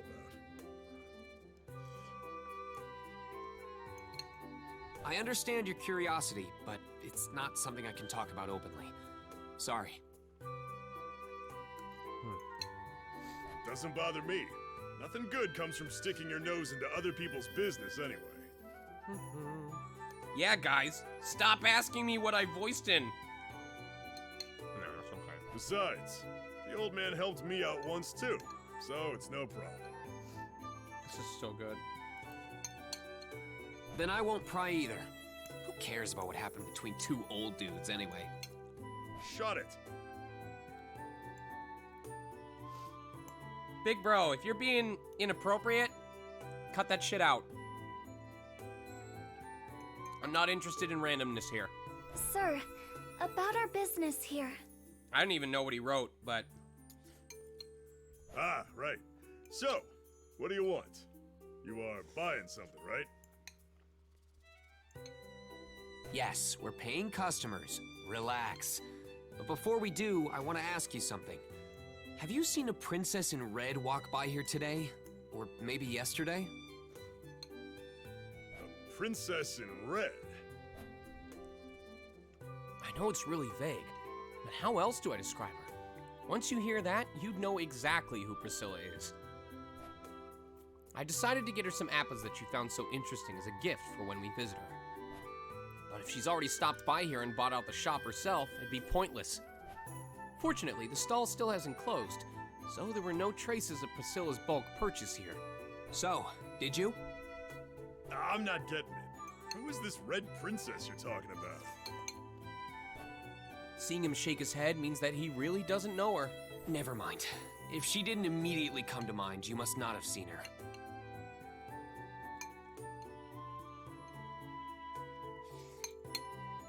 I still don't get it, but what does that mean for you?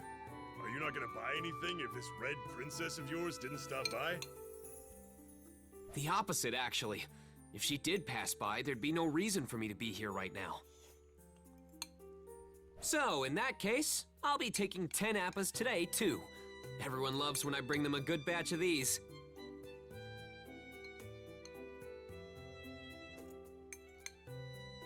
Well, that's great. I'll get them ready for you. Thanks. Appa's as her gift. Will they really be enough? I get why you're worried, but this is our best shot. These will whet her appetite for sure. Although, the reason she's interested in them is a bit strange. Ugh. I'm so excited to have more of this after the stream's over. Noodles, get on my fork, damn it!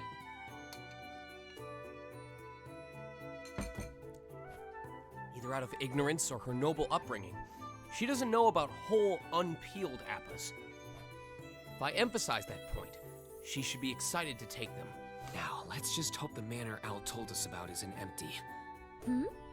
Why, if it isn't Subaru. Huh? That voice. Alright. I'm gonna just finish this bowl.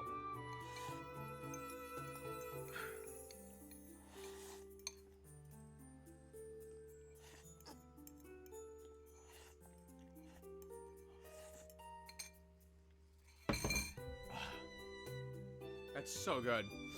That's right. It's me, Sakura. Do you remember? Oh, what a coincidence meeting you here like this. You've got that right. Subaru and Rem, was it? So we meet again.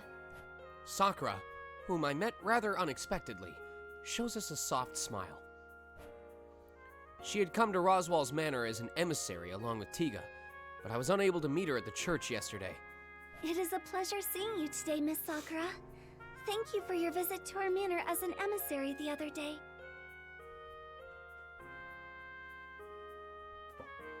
Oh no, that's just part of my job. Did you two come to the royal capital for business too? Yep. We went to pay a visit to the church yesterday, but... Yes. I love I've berry heard about pies. that from Melty and Tiga. Oh, that reminds me. You've heard, haven't you? Huh? About what? Oh, come now. Don't be like that. About Melty, of course. Oh, that.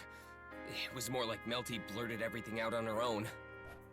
How would I be able to contact them while hiding the fact that I know Melty is a royal candidate? I was really concerned about that, but Melty, being the airhead she is, let everything slip out, which was rather convenient for me.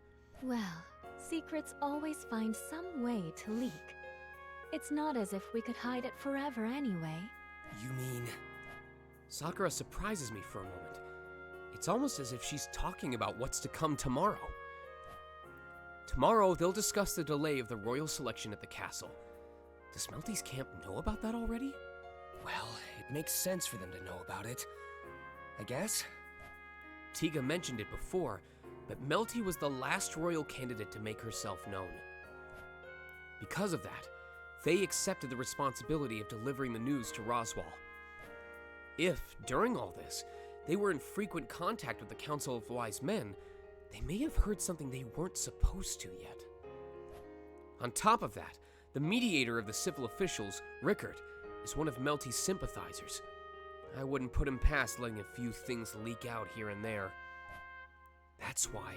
The secret couldn't be hidden forever. You can't stop people from flapping their gums after all.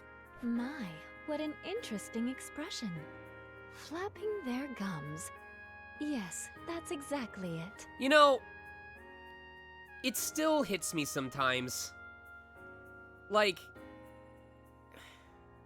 I'm gonna try and be brief about this, but I remember when I saved up money over several weeks from a part-time job I had to buy my Nintendo Wii, and that was the first time I owned my own console with my own money.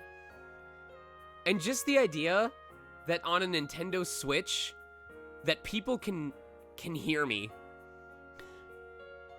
This is so weird. Sakura nods along at my statement. She generally gives off a gentle impression, but the air about her has become tense. Miss Sakura? What is it? What business do you have here? Is it in regards to the royal selection? No, not at all. I was dispatched as Melty and Tiga's overseer, after all. Their overseer? I didn't know that. Melty and Tiga are childhood friends, so I thought you were just as close to them. Oh, don't get me wrong. They are quite dear to me. However, I follow the will of the church above all else. Well, to be exact, I obey Mother's wishes. Mother? Is your mom some bigwig in the Transcendent Dragon Church or something? Oh my, aren't you a curious little thing? If you keep up this inquiry, Rem and Miss Amelia will broil in jealousy, you know. I have to wonder if more PlayStation 2s and 3s were purchased because they were gaming consoles, or if it was because they were DVD players. In all reality, I'd like to know what was the more common purpose for it being purchased. I will not be overridden with jealousy over this. Even if I was to be broiled, I would be broiled to perfection. That's an interesting expression. Well, anyway, while I support Melty, I have no reason to fret over her campaign. Dude, PlayStation 2 had Legend of Mana! But now Legend of Mana is getting remastered, so PS2 is dead. I'm sorry, it's a dead console. No more, there's no other good games. But the church wants Melty to succeed, right? I avoid mentioning anything about her goal of becoming the next ruler, considering where we are. But even without mentioning it, it's still implied. At any rate, the royal selection will make a decision before long now. Call it a hunch. You guys, I might have to do another week-long marathon for Legend of Mana. I'll keep that in mind. Let's do things honorably and duel this out fair and square. It's definitely not a game that we can finish in 19 hours unless we speed ran it. But it is a game that there is a site you can go to. For those of you who aren't familiar, there is a site called legendofmana.info, which is an information hub for Legend of Mana. And I mean, it tells you about like how to get all of the special techniques. It tells you what the special attacks are that you can learn. There's even a guide that will explain how you can view and do every single mission in one playthrough. Because normally, the placement of your artifacts will impact which missions you can do, and you'll end up following one of 3 plot lines, either the Jumi, the Dragoon, or the Fairies. But there is a specific way of setting up the map where you can do every storyline in one playthrough, and that's what I'm gonna do for the stream. Very good. Though Melty and Miss Amelia are the contenders, not us. That's true, but still. I scratch my head at her candor. Well, I don't want to intrude and be on the receiving end of Rem's glares any longer, so I'll be going. I'm willing to do all the voices if you want, because it's not as... There's a lot more action than there is story in this game, like, in comparison to this game. There's some missions that are pretty much all just walking around talking to people, but for the most part, the lines are few and far between. No, you don't... If you've played Trails of Mana and Secret of Mana before, you may understand some terms better. Like, you'll recognize the mana tree, you'll recognize, you know, some concepts, but I'm pretty sure they all take place in separate, like, timelines of the world. Rem would never be so impolite, but thank you for your consideration. For example, the Niccolo in Secret of Mana is not, or the Niccolo in Trials of Mana is not the same as the Niccolo in Legend of Mana. So you may see similar names, but I don't think there's any connection between them. How very cute. Now you be careful, Subaru. Treat a girl wrong and you'll come to regret it later. If you mean Rem, then I already know that firsthand. I've been on the receiving end of Rem's torment before. It's been firmly embedded in my mind that making these girls angry never ends well. Man, she just didn't let up. Anyway, funny seeing her here. It would seem Sir Tika and Miss Sakura are advisors to Miss Melty. Rem was being cautious, but we should both be wary of letting any sensitive information slip. I think we did fine. I don't remember saying anything I shouldn't have. Even though I'm prepared for it, I don't think I'll ever get used to probing others like that. I wonder if there's a way to make this easier. Hey, kid! Oh, whoa. What's up? You scared me. Don't give me that. I already finished getting your appas together, so I was waiting for you to finish your little chat. Oh, we apologize for not noticing sooner. We will pay right away. Thanks. You know, my customers wouldn't be happy for making them wait so long. If I was busy, that is. It's kinda sad that you'd acknowledge that. Shut it! Here's your appas and thanks for the business. Pushed away by his intense voice, we shuffle off to our next destination. The estate of the Red Princess, Priscilla. This is Miss Priscilla's manor. Fancy. Well, it certainly looks the part. There's gold everywhere you look. And the courtyard's filled with all these strange-looking sculptures. This is my first time actually coming here. But as I thought, this place is beyond anything I ever imagined. You think there's a solid gold statue of Priscilla around here? If they have this much bad taste to show off, you'd think they'd go the extra mile. Whoa there. That's awfully rude of you to say when you came to peep into someone else's home. That voice. You're lucky I overheard you and not the princess. Otherwise your head would be on the chopping block. Words can lead to war, you know. I love Keith Silverstein's voice so much. His voice is so freaking cool. Subaru, please stand back. This man is highly suspicious. Oh, there we go. I get it, but calm down, Rem. I know he looks extremely weird, but he's on the other side of the gate. That can only mean... He is a dubious home invader. No! What a funny little lady. And she's got an equally amusing guy with her. Look, I won't say anything, so just scram. The princess is more fickle than a cat, so you'll be in big trouble if you offend her. Thanks for the warning. But while a part of me would love to go home, I can't just turn back now. Oh? So you're saying you have a reason to be here then? Exactly what kind of business do you have with us? Let your princess know that the envoy of royal candidate Amelia has arrived, and we'd appreciate a little chat. His abs were making a PogChamp face. What? You You've gone through the trouble of stealing away my time. So this must be of appropriate value, no? Priscilla tilts her head slightly at me, wordlessly pressuring me with just as much intensity as Cruciate or Anastasia. But unlike those two who pressure me at opportune moments, Priscilla threatens my very being with her constant frightening aura. Cruciate and Anastasia occasionally turned into lionesses as they were talking, but Priscilla is always in that heightened state. All I can do is shrivel away under this lion's gaze. I get how you feel, bro. If you stay quiet like that, the princess's mood will change in a snap. Okay, look at his abs. His abs are going... Oh wait, sorry.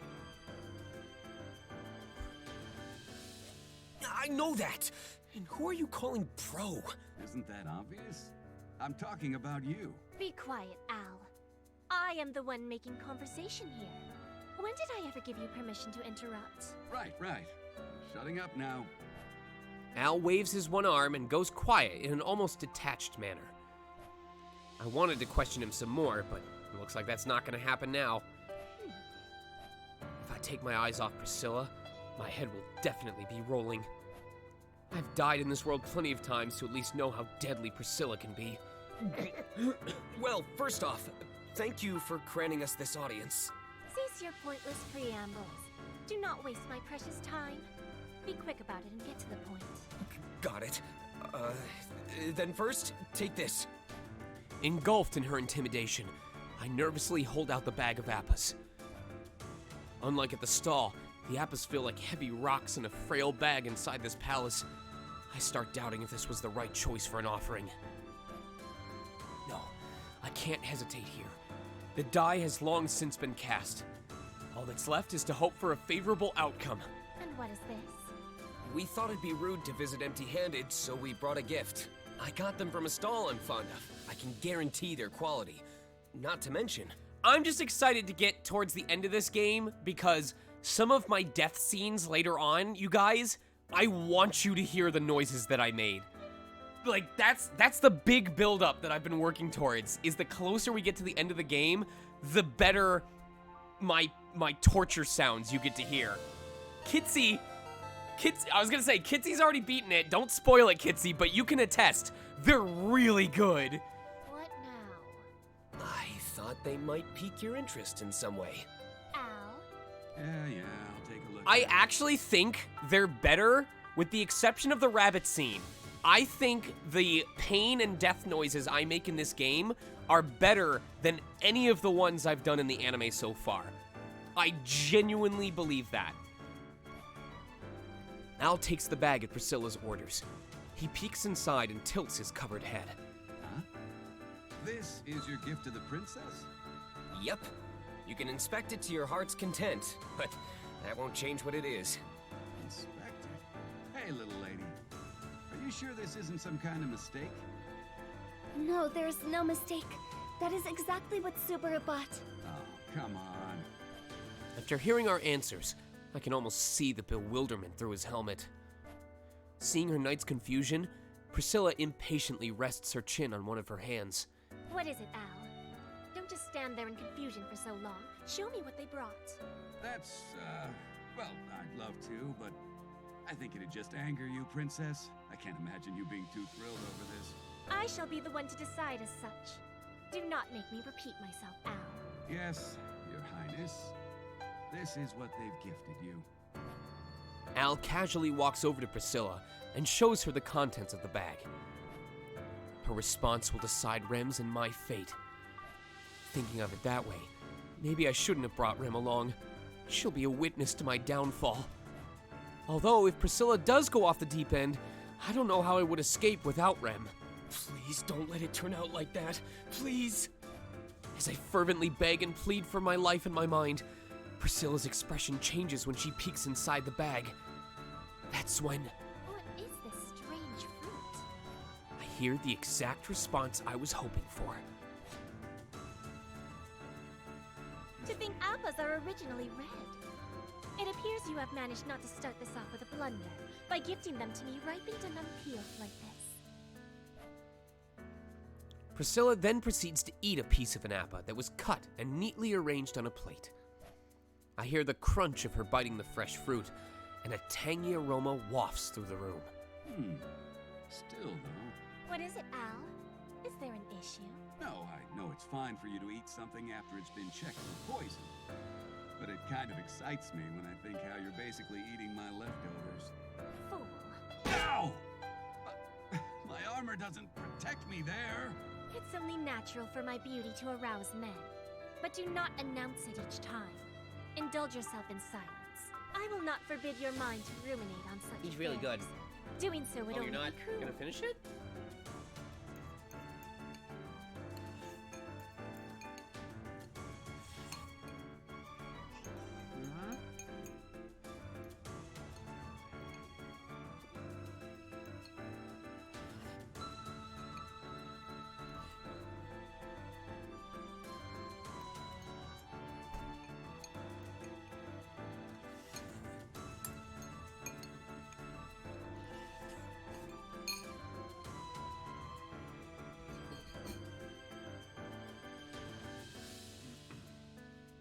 So, you'll let me conjure up as many indecent thoughts as I want, Princess?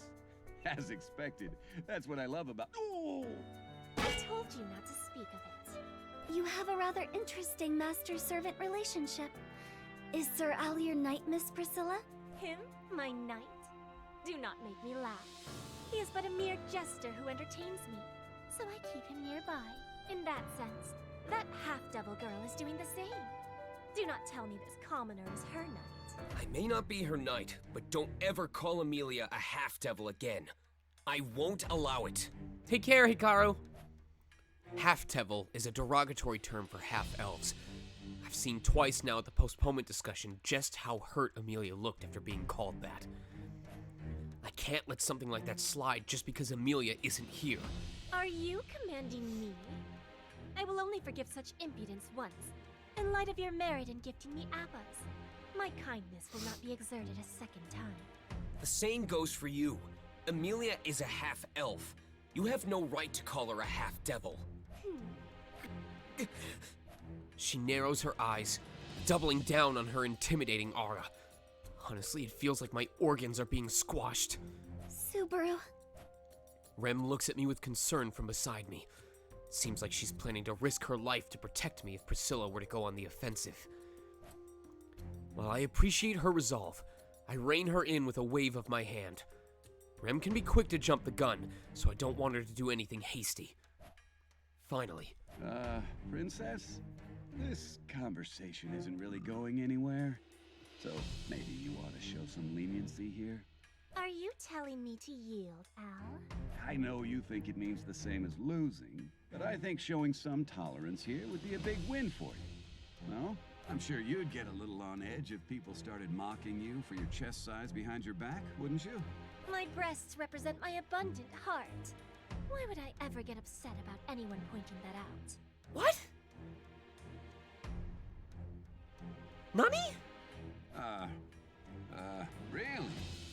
And to be honest, I've been internally calling out your big boobs all the time, but that's— No! Fool. Why? What? What was the purpose of that?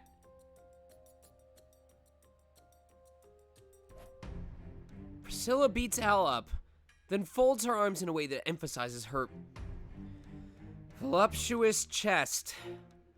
Her red eyes glare at me once again. My jester's antics have swayed my interest. I will pretend I never heard you. They talk about her boobs for 5 lines for no reason than to just point out that she has big boobs. No, you have big boobs and butt. You can adjust the size by pushing on one to pop out the other. Yes. Hey, wait, what about our meeting? Careful you don't pull that out. Subaru, please step back. Rem? Rem grabs my arm and pulls me back. Priscilla curls her lips as she stares Rem down. This demi-human maid of yours seems to be far more composed. You must find it quite agitating dealing with a companion like him. Rem stays with Subaru by choice. I cannot understand how you see some charm in such a commoner. Priscilla slowly shakes her head, then abruptly points a finger at Rem and me. I have received your gift of Abbas, and your faces have been looked over by my eyes. You may return from this audience with that honor. That is all I have left to say. I have no intention of wasting any more of my time on you. Wait a minute! Right as Priscilla turns her back to leave, I call out once more with all the courage I have left. The look in her eyes as she turns around is ice cold, in complete contrast to her fiery red eyes. The moment I misspeak at all, Priscilla will kill me without mercy. It's the same as when I encountered the Bowel Hunter at the loot house, or when Rem glared at me with eyes full of hatred under the sunset that time. However, just let me ask you one thing. Have you ever heard of a man called Wolf? I don't care if my head goes flying off my body. It's the one thing I need to ask. No. Are you satisfied? Yeah, that'll do. Then make haste and be gone, before I change my mind. I wouldn't be surprised if she changes her mind as she speaks. My breath escapes my body. Thank you for the host, and I'm unable to respond. Let me escort them outside. Be sure to leave some apples for me, Princess. Al's casual comment is the only thing that gives my stiff legs a chance to lift myself up.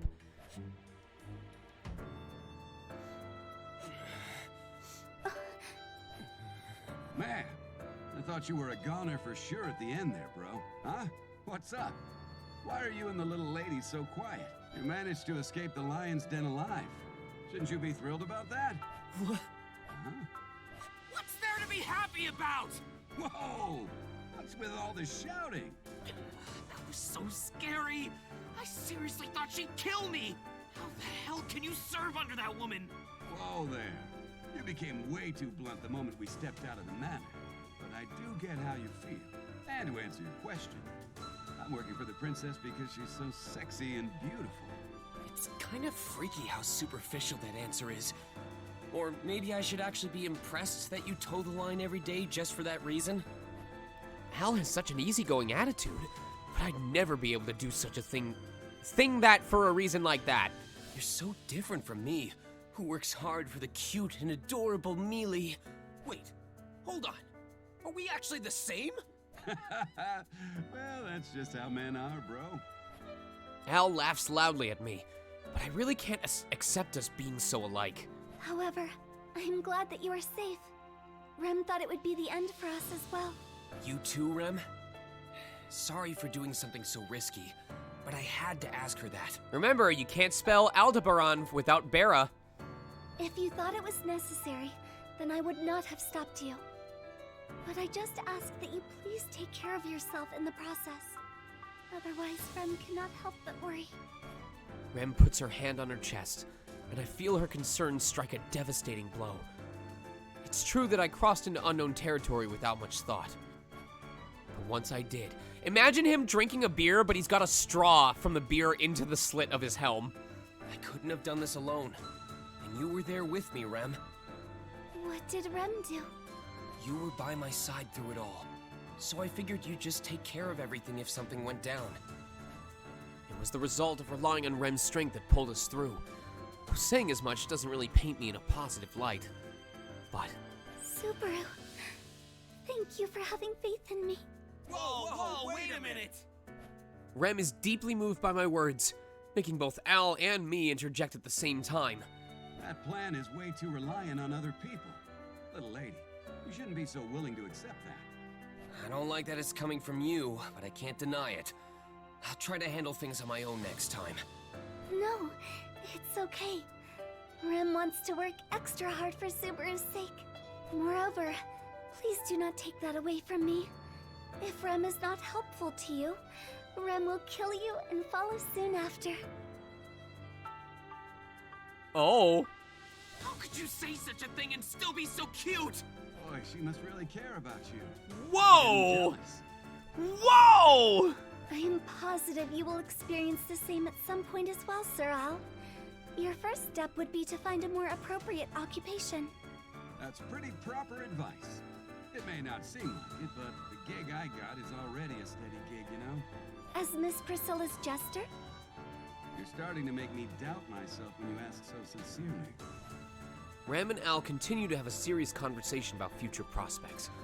I give them a sidelong glance as I turn back to look at the mansion we just left. I'm sure Priscilla's taken us off her mind already, but she still makes me tremble. Despite having Rem with me, even I thought I was being pretty reckless, but I did get something out of it in exchange. Priscilla didn't even budge when I mentioned Wolf's name. Of course, if she was a natural-born liar, she could easily lie about it even if she did know. But anyone would be surprised when caught off guard. Priscilla didn't have any such reaction.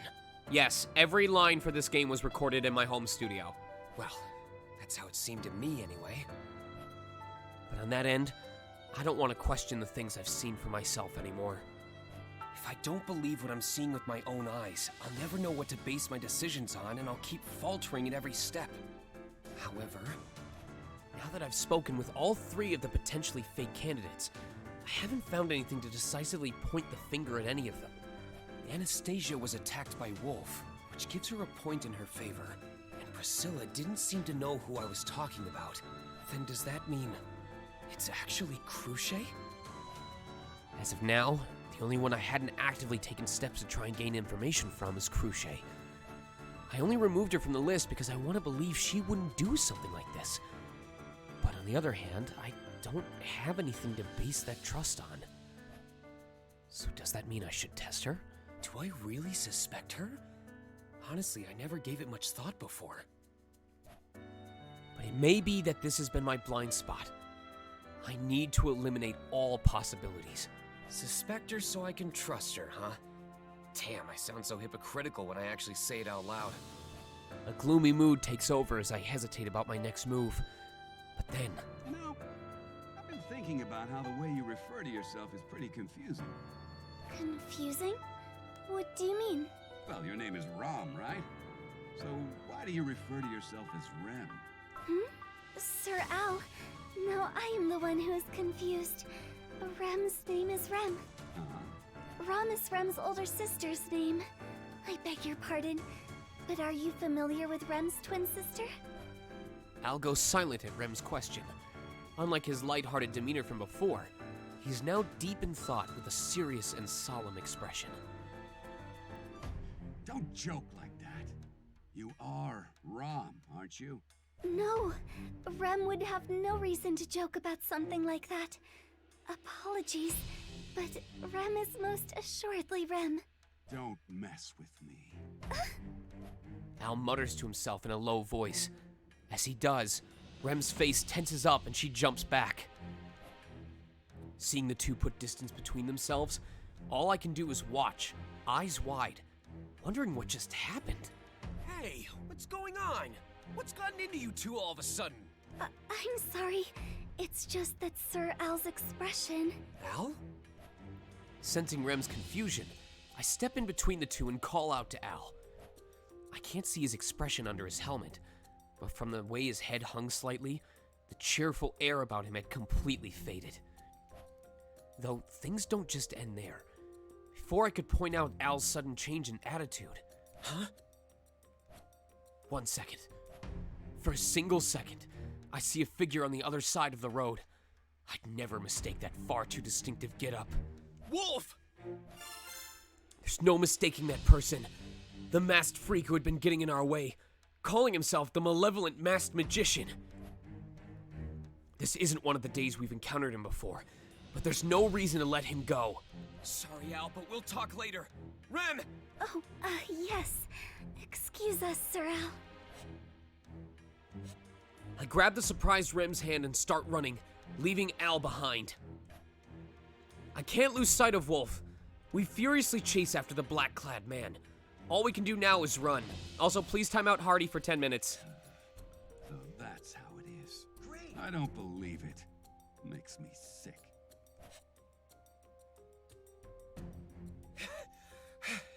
Damn it. Where'd he get off to? We find ourselves in a back alley after chasing the masked man. This place shouldn't have any other outlets, but there's no sight of that conspicuous figure. There's just no way! Subaru, please Thank you. calm down. Who exactly are you looking for? A huge guy dressed in black. His name is Wolf. He is He's not an dressed in enemy of black. ours. I instinctively respond to Rem, immediately clutching my chest after. For a moment, I'm worried about divulging such information, or that divulging such information would have that mysterious hand wrap around my heart again, but nothing. I try to reveal my return by death ability. My heart is punished by unseen hands. The pain is beyond imagination, but it seems like I'm safe this time. I still don't understand what triggers this penalty. As irritating as that is, I continue speaking to Rem as she stares at me in wonder. I know this is sudden, but he's super dangerous. If we don't stop him, we all could be in danger. Damn it. I'm not being very persuasive. I don't have any evidence of what I'm saying, so I have to convince her somehow. But I can't find the right words to say. I need to persuade Rem somehow and... Very well. Huh? We need to apprehend this dangerous man, correct? Then we should hurry. As I rack my brain trying to find the words to convince her, Rem answers me with an earnest look in her eyes. In an instant, I become embarrassed at myself. Rem trusts in me. That's why she doesn't need any detailed explanation. And even I couldn't do something as boorish as point out such things here and now. Yeah, let's go. But it's way too dangerous to split up. We should... Fueled by Rem's enthusiasm, I'm ready to resume our pursuit. But at that moment... Our conversation over, I turn around to give chase. But for a brief moment, I catch a whiff of something sweet. My mind goes blank wondering what it is. But then, I notice someone's shadow overtaking my own beneath me. Above us! I immediately look up and see a massive figure descending upon me. No way! Huh? What? Don't you dare! Rem pulls me by the collar, intercepting the surprise attack with her Morning Star. A sharp, metallic sound rings out as Wolf spirals onto the ground in the alley. He looks at us with a mask that hides his true expression. Whew, not bad. But why are you chasing me? I'll be pretty insulted if you think I'm suspicious just because of how I look, you know. Is that Alex Lay? I was just talking to someone who looked pretty suspicious. But your sketchiness is on a whole different level. Children would get scared and cry seeing someone like you roam the streets at night. We're gonna drag you to a guard station right now. Whoa there, that's a bit irrational. Just leave me be. The royal capital's a lively and splendid place. What's wrong with cutting loose and dressing up like this from time to time? That's really all there is to it. Wolf spreads his arms and shrugs, his way of showing he doesn't harbor any hostility. Of course, I know not to let my guard down around him, so I don't fall for his act. Rem, be careful.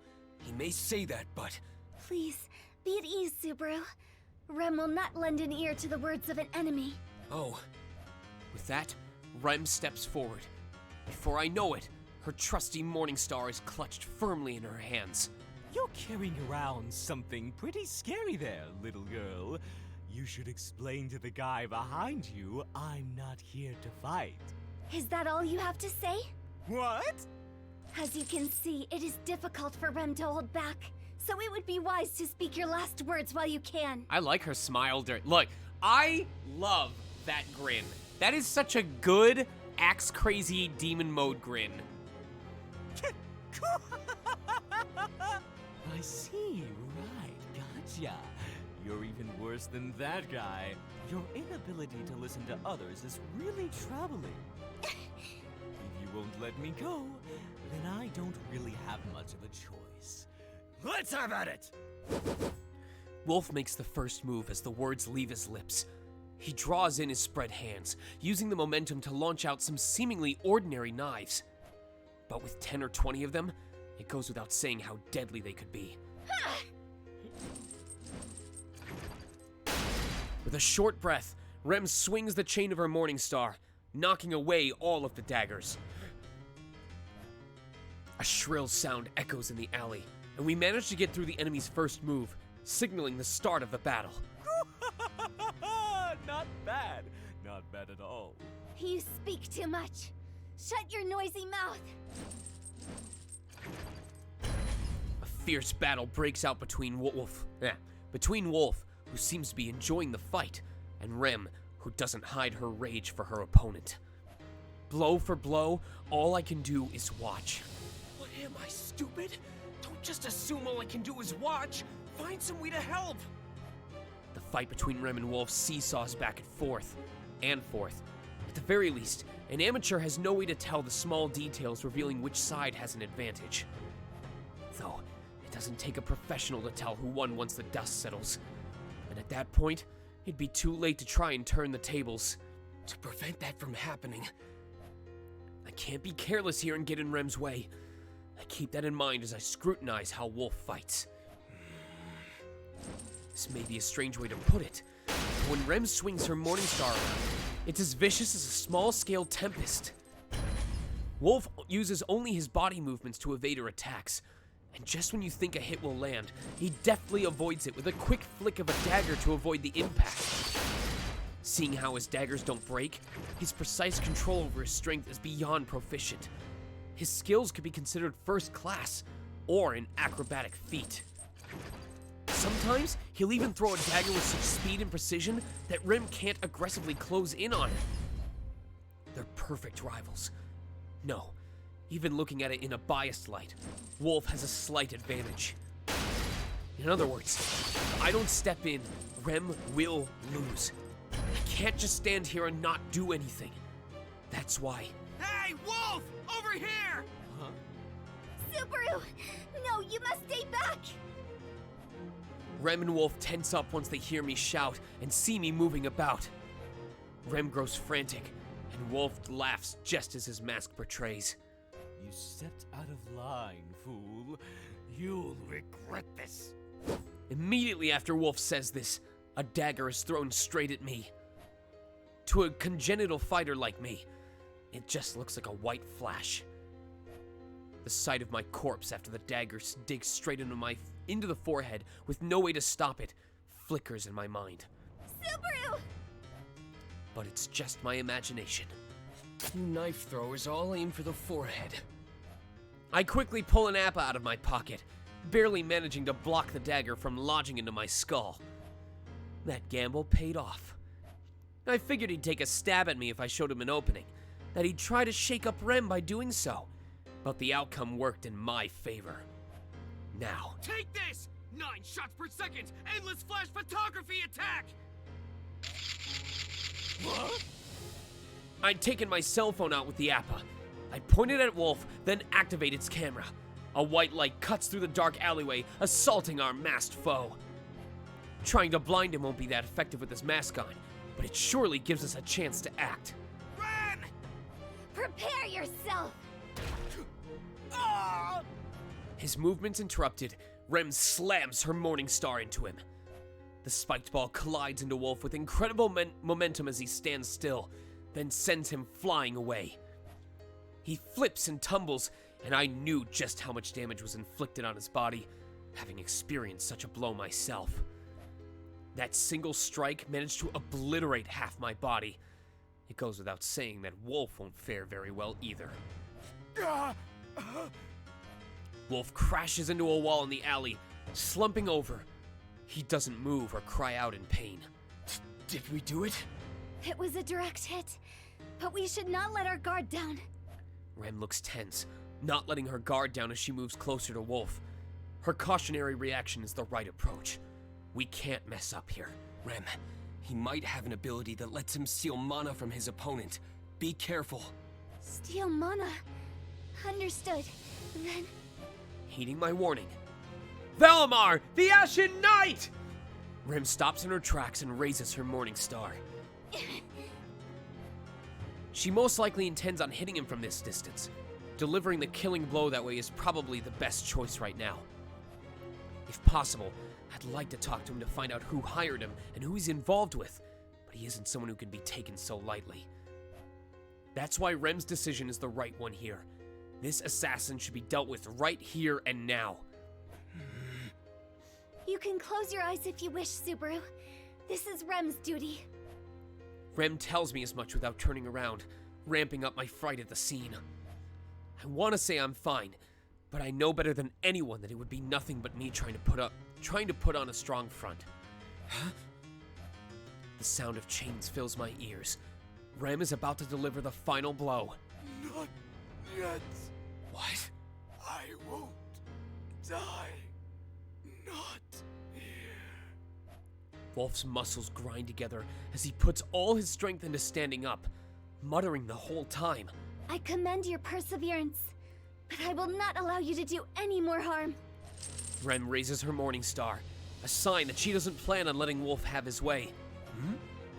Right before she rains hell on him, that sweet fragrance tickles my nose again. It's the same scent that alerted me to Wolf's original attack.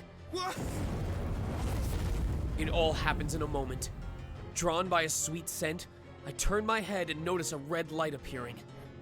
I realize it's fire, and it's headed straight for Rem's defenseless back. Watch out! I immediately jump onto Rem's back, pushing her light body out of the way. She screams, looking at me in shock. Her light blue eyes reflect light as they open wide. Then, in an instant, my body is engulfed.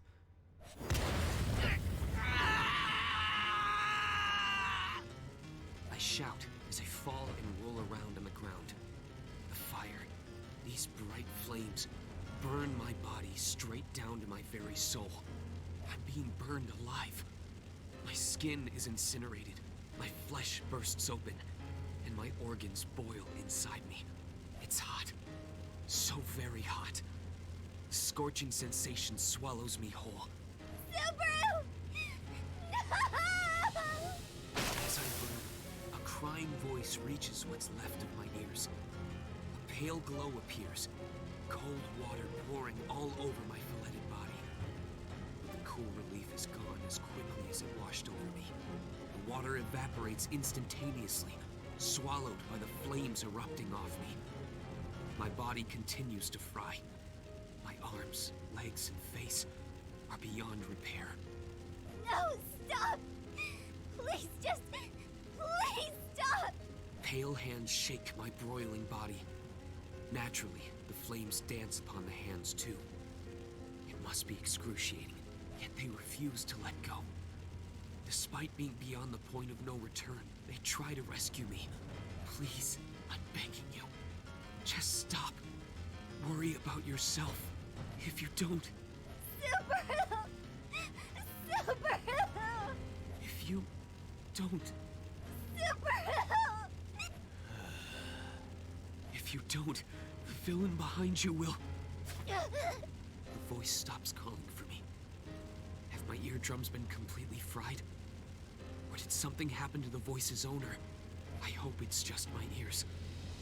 Please, just let it be my ears. Don't let harm befall the crying girl. Please. I must ensure her victory. Please, tell me it's just my ears that aren't working. Please.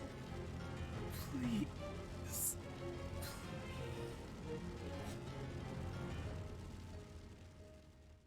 Woo! Woo! Woo! Woo! Oh, man. Oh, what a hell of a way to start. I shall record this. What a hell of a way to finish off tonight's stream. Wowzers. Did you guys enjoy that scream, though? How about that scream, though?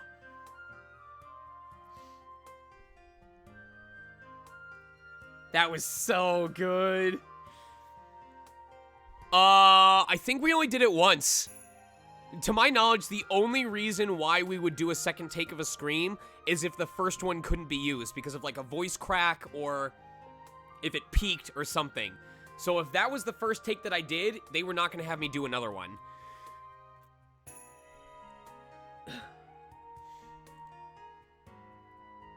Hell yeah!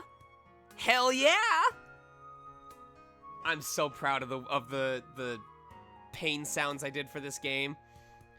Well, this was nice. This was a more chill stream. We didn't have anything super intense happen.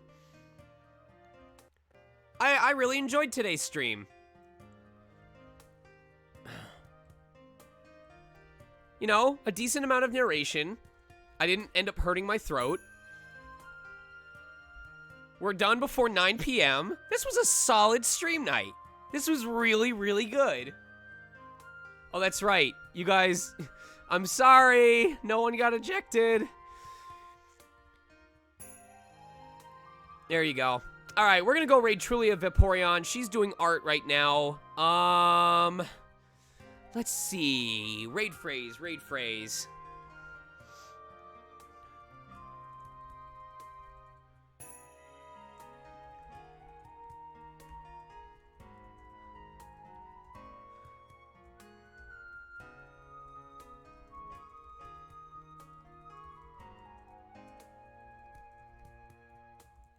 There's your raid phrase. There you go. All right. I'll see you guys tomorrow for Multiplayer Mondays. It's going to be 100% orange juice. Don't forget, Tuesday is Fallen Legion Revenants, and Wednesday is a makeup stream for ReZero. So we are streaming for the next 3 days in a row. I'll see you guys next time. Let's raid. Be good to each other. Love you much. Until next time, let's raid.